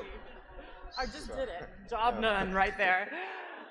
But, you know, Jen's about the age of your girls, a little bit older, but how have you and Michelle thought about talking to your children about being leaders in the world and taking up this mantle of what needs to be done in the world? Well, what we've tried to communicate their entire lives is that each of us has responsibilities. When they were small, the responsibilities were small, like say when you want to go potty, and then as you get older, your responsibilities grow. But part of what we, I think, try to communicate is that being responsible is an enormous privilege. That's what marks you as a fully grown human, is that other people rely on you, that you have influence, that you can make your mark, that if you do something well, that will improve other people's lives, that the kinds of values that we've tried to instill, many of them your basic homespun values like kindness and consideration and empathy and partnerships with countries who are committed to self-reliance and to fostering opportunities for job creation in both Africa and the United States. Africa has tremendous business potential. I have so many friends going to your countries trying to get rich. I congratulate you. They're spending a lot of money. But it has a tremendous business potential and representing huge amounts of different markets, and for American firms, it's really become a place that they have to go, that they want to go. 6 of the world's 10 fastest growing economies are in Africa. Increasing American trade and investment across diverse industries, including agriculture, energy, transportation, healthcare, travel, and tourism, will further transform lives throughout the continent. Secretary Tillerson and the U.S. Millennium Challenge Corporation are already considering an investment worth hundreds of millions of dollars in Cote d'Ivoire, which has made impressive economic reforms. Really done a tremendous job. We also hope that African firms like the company Sasol consider making investments in the United States. Sasol, as an example, is building a $9 billion petrochemical plant in Louisiana, which will bring new jobs to the state, and really hardworking Americans will be manning those jobs. But we cannot have prosperity if we're not healthy. We will continue our partnership on critical health initiatives. Uganda has made incredible strides in the battle against HIV/AIDS. In Guinea and Nigeria, you fought a horrifying Ebola outbreak. Nambia's health system is increasingly self-sufficient. My Secretary of Health and Human Services will be traveling to Africa to promote our global health security agenda. Yet we know that our prosperity depends above all on peace. The United States will partner with the countries and organizations like the African Union that lead successful efforts to end violence, to prevent the spread of terrorism, and to respond to humanitarian crises. I commend your troops currently serving in the field. Very brave, very, very brave what they're going through. As you well know, too many people are suffering from conflict in Africa. In the Central African Republic, the Congo, Libya, Mali, Somalia, and South Sudan, among others, they're going through some very, very tough and very dangerous times. Terrorist groups such as ISIS, Al-Shabaab, Boko Haram, and Al-Qaeda also threaten African peace. The United States is proud to work with you to eradicate terrorist safe havens, to cut off their finances, and to discredit their depraved ideology. And a number of you have told me, actually last night, that we've been doing a very good job over the last 6 or 7 months in particular. We're closely monitoring and deeply disturbed by the ongoing violence in South Sudan and in the Congo. Millions of lives are at risk, and we continue to provide humanitarian assistance. But real results in halting this catastrophe will require an African-led peace process and the sincere, really sincere commitment of all parties involved. And I know you're working on that, and you're working on that very hard. To assist in these efforts, I'm sending Ambassador Nikki Haley to Africa to discuss avenues of conflict and resolution, and most importantly, prevention. Lastly, I want to discuss our partnership against a global challenge. Today, the world faces an enormous security threat from North Korean regime. We must all stand together and be accountable in implementing United Nations sanctions and resolutions in response to North Korea's hostile and menacing actions. We believe that a free, independent, and democratic nation, in all cases, is the best vehicle for human happiness and success. Thank you for joining me for this critical discussion of the challenges and the opportunities facing our nations. Africa, I have to say, is a continent of tremendous, tremendous potential. The outlook is bright. I look forward to hearing from you and your advice during the meal. I thought rather than just eating, we'll have long discussions, and I look forward to that very much. But I also look forward to getting to know so many of you, and so many of you I do know. And it's an honor. It's an honor. And I really want to congratulate you. Growing very fast, economically and in every other way. You've done a terrific job. You've had some tremendous obstacles placed in your path, but you have done really an absolutely incredible job. So I want to thank you, and I look forward to our discussion. Thank you. Thank you all very much.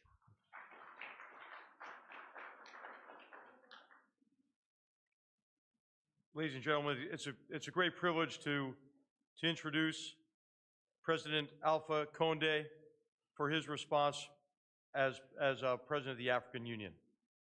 Welcome, sir.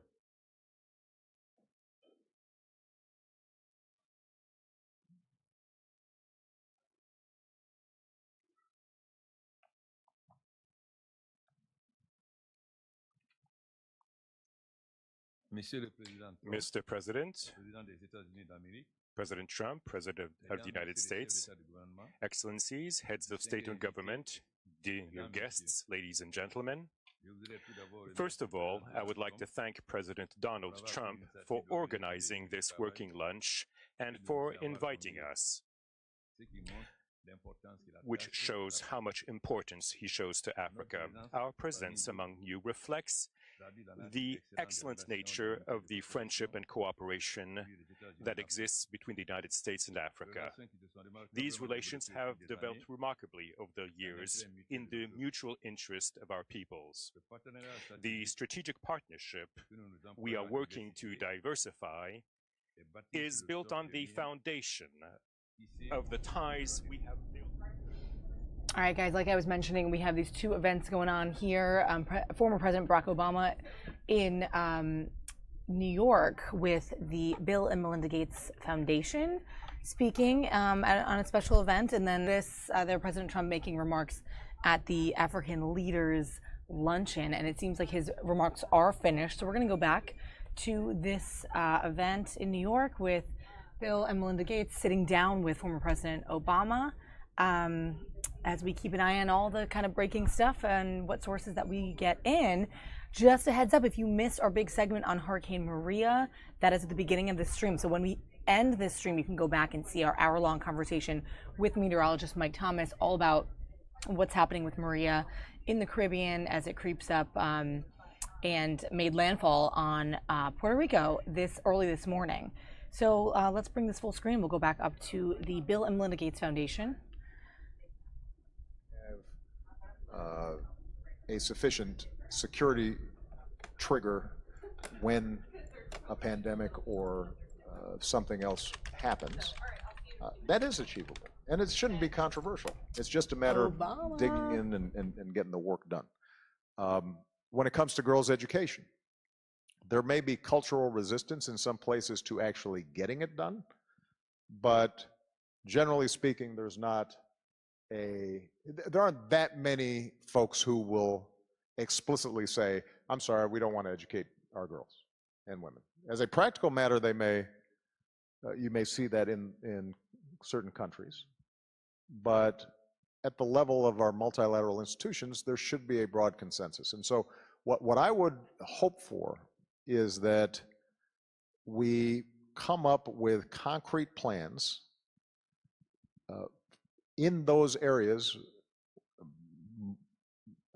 oftentimes with respect to the Sustainable Development Goals, are areas where there is a consensus on at least the aims, if not always the means. And think about how can we improve delivery systems, how can we improve their operations on a day-to-day basis. But ultimately, the last point I would make, that requires leaders to feel as if it matters and is important.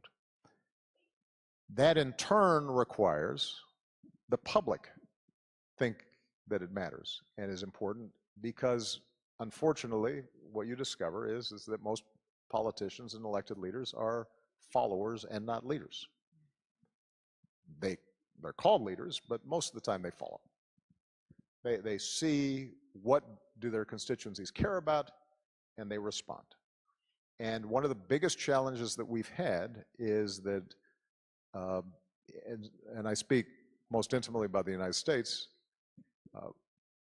the general public responds with enormous generosity when they see a specific story of a child who's hungry, or somebody who's been stricken by a flood.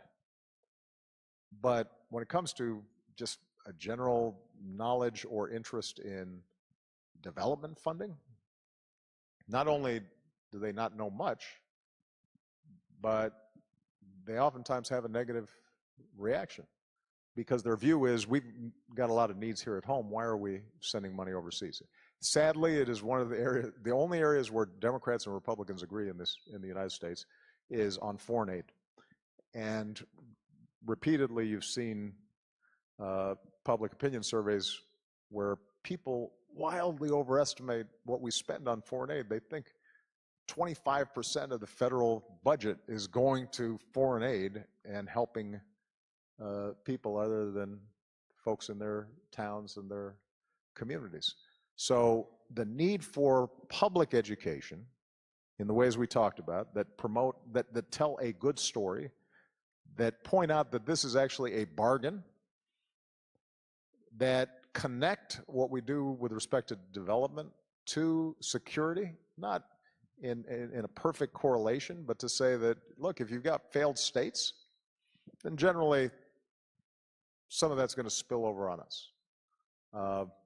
If you have economies that are failing, ironically, if you are concerned about immigration and mass migration,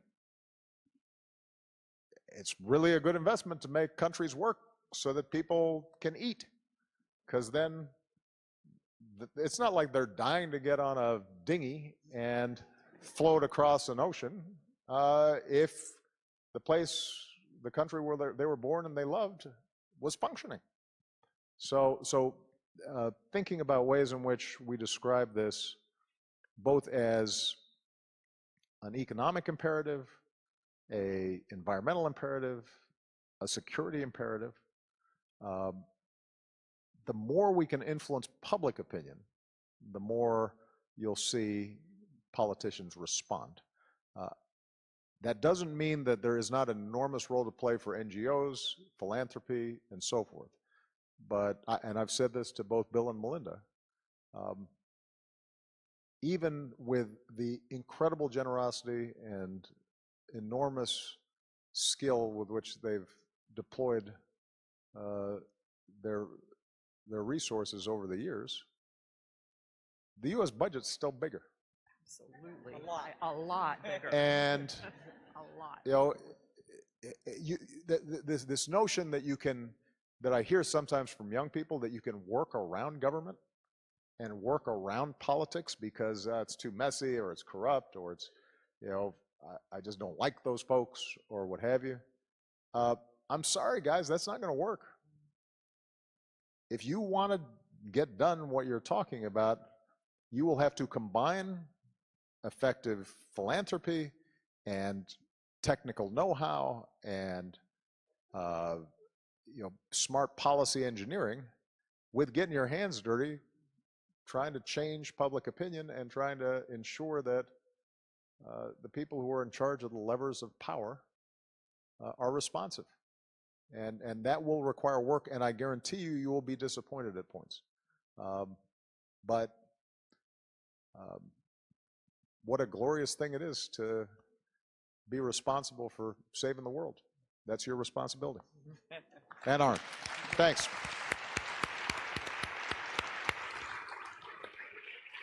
Thank you so much. Thank you. You're amazing. Amazing.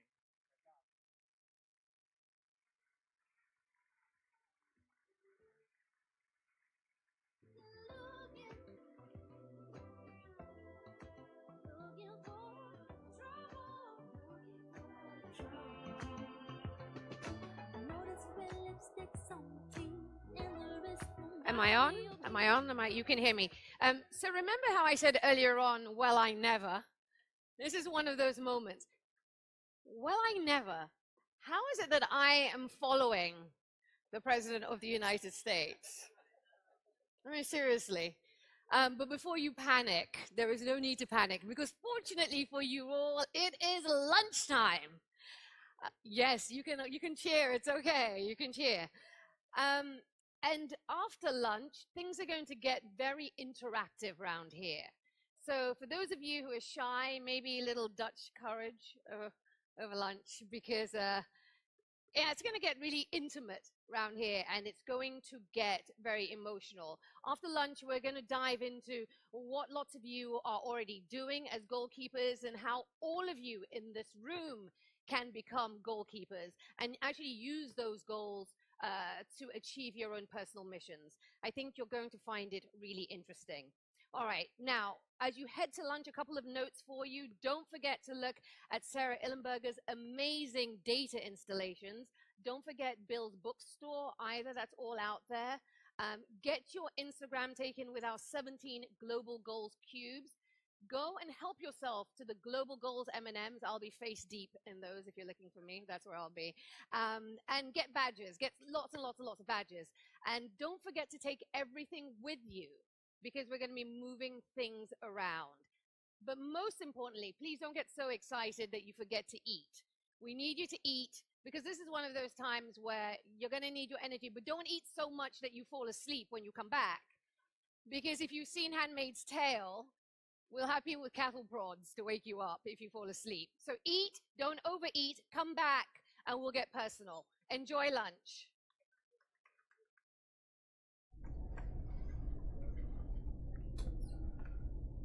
All right, guys, as that stream seems to be ending and we're losing that source, we're going to switch it up for a little bit. If you're joining us on YouTube, welcome to the stream on Fox 5 Live here in the DC Digital Newsroom. So we're trying to bring in some faces from the newsroom so you can meet some people and see what they do kind of on a day-to-day basis. Not many people are around right now, but just kind of looking at what we have. And we continued our Hurricane Maria coverage earlier on the stream. So if you're interested in that, feel free to check that out after this one stops. We're getting in a live look at some of the effects of the hurricane as we were looking at earlier this morning. And this one seems to be, couldn't quite hear our box there if it's off the coast of which island group it is, but a live look at some of the effects of Maria, which we still have this satellite up actually as well. We're going to continue our coverage of this as the storm progresses, as things change hour by hour. We'll have more news on tomorrow's stream. But in case you missed it, we're going to go back to some video file feed of Melania Trump. The First Lady made some remarks at the United Nations luncheon to call on world leaders to step up how they approach and improve the lives of children around the world. So let's hear her remarks, and then we'll take it back in here and continue on with our stream. All right, guys, so let's switch it up. We're going to go over to Melania Trump from just a few moments ago at the United Nations. Stations, we're not going to switch up PLC channel 1 to take you back to the UN General Assembly in New York.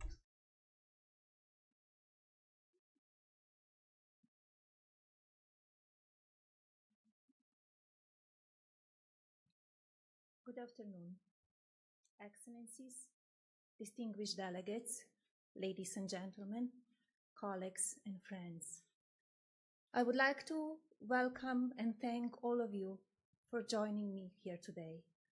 I'm honored to serve as First Lady of the United States, and I look forward to sharing with each of you my sincere hopes for all that we will be able to do together to promote peace, human rights, and human dignity, leaving no one behind, especially not our children. The most important and joyous role I ever had is to be a mother to my young son. And what could possibly be more essential focus in everyone's life than that of loving, educating, and bringing up our next generation to be happy, productive, and morally responsible adults.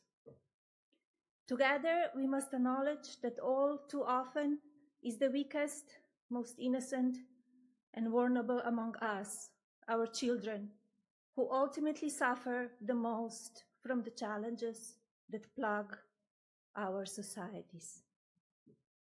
Whether it is drug addiction, bullying, poverty, disease, trafficking, illiteracy, or hunger, it is the children who are hit first and hardest in any country. And as we all know, the future of every nation rests with the promise of their young people. If we look at the present state of children in any society, we will see the future that our world can expect tomorrow. Show me your civic lessons of today, and I will show you your civic leaders of tomorrow.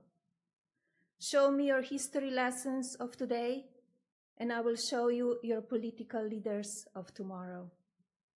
Show me the loving bonds between your families today, and I will show you the patriotism and moral clarity of your nation tomorrow.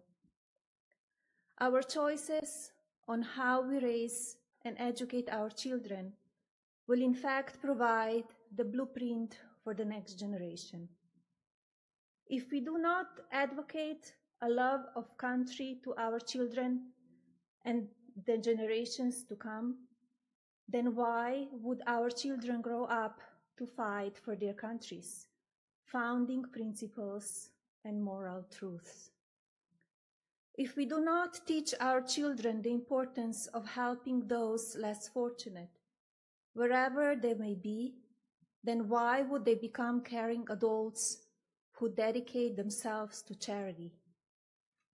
If we do not ensure that our youth redefine their nation of community to reach beyond their own backyards, their own schools, and their own town halls, then why would we accept to see a new generation of leaders with a moral conscience that includes all of humanity? When we join together as parents, caring for children, wherever they live in our own families, across the street, across the nation, or across the globe, we claim our responsibility to the next generation to ensure they are prepared to accept the torch of leadership for the world of tomorrow. And make no mistake, this will always begin with us coming together to embrace parenthood's noble calling.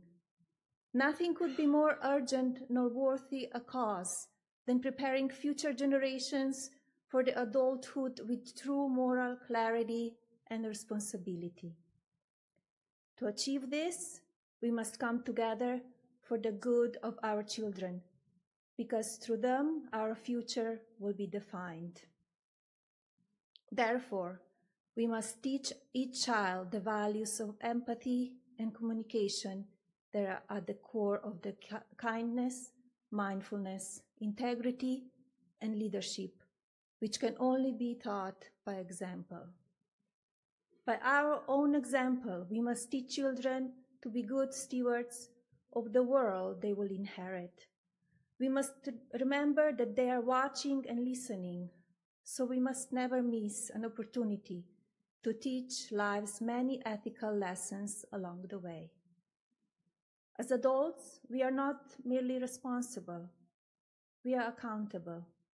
I hope you will join me in recommitting ourselves to teaching the next generation to live by and honor the golden rule, to unto others as you would have them unto you, which is my paramount in today's society, and I'm focused as First Lady. It remains our generation's moral imperative to take responsibility for what our children learn. We must turn our focus right now to the message and content they are exposed to on a daily basis through social media, the bullying, the experience online and in person, and the growing global epidemic of drug addiction and drug overdose. No children should ever feel hungry, stalked, frightened, terrorized, bullied, isolated, or afraid, with nowhere to turn. We need to step up, come together, and ensure that our children's future is bright. In the coming months, I hope to reach out to each one of you here today, to call upon you for your support and guidance, and look forward to joining you in collaboration to support and educate our next generation. I'm asking leaders on social media whose target market for their products and platforms is children, as well community and educational leaders, to join me in this fight for the hopes and dreams of our children. With all my heart, I want to thank you, each one of you, for being here today, and tell you how much I'm looking forward to working with you on behalf of our children. God bless our children, God bless our nations, and God bless the United States of America. Thank you.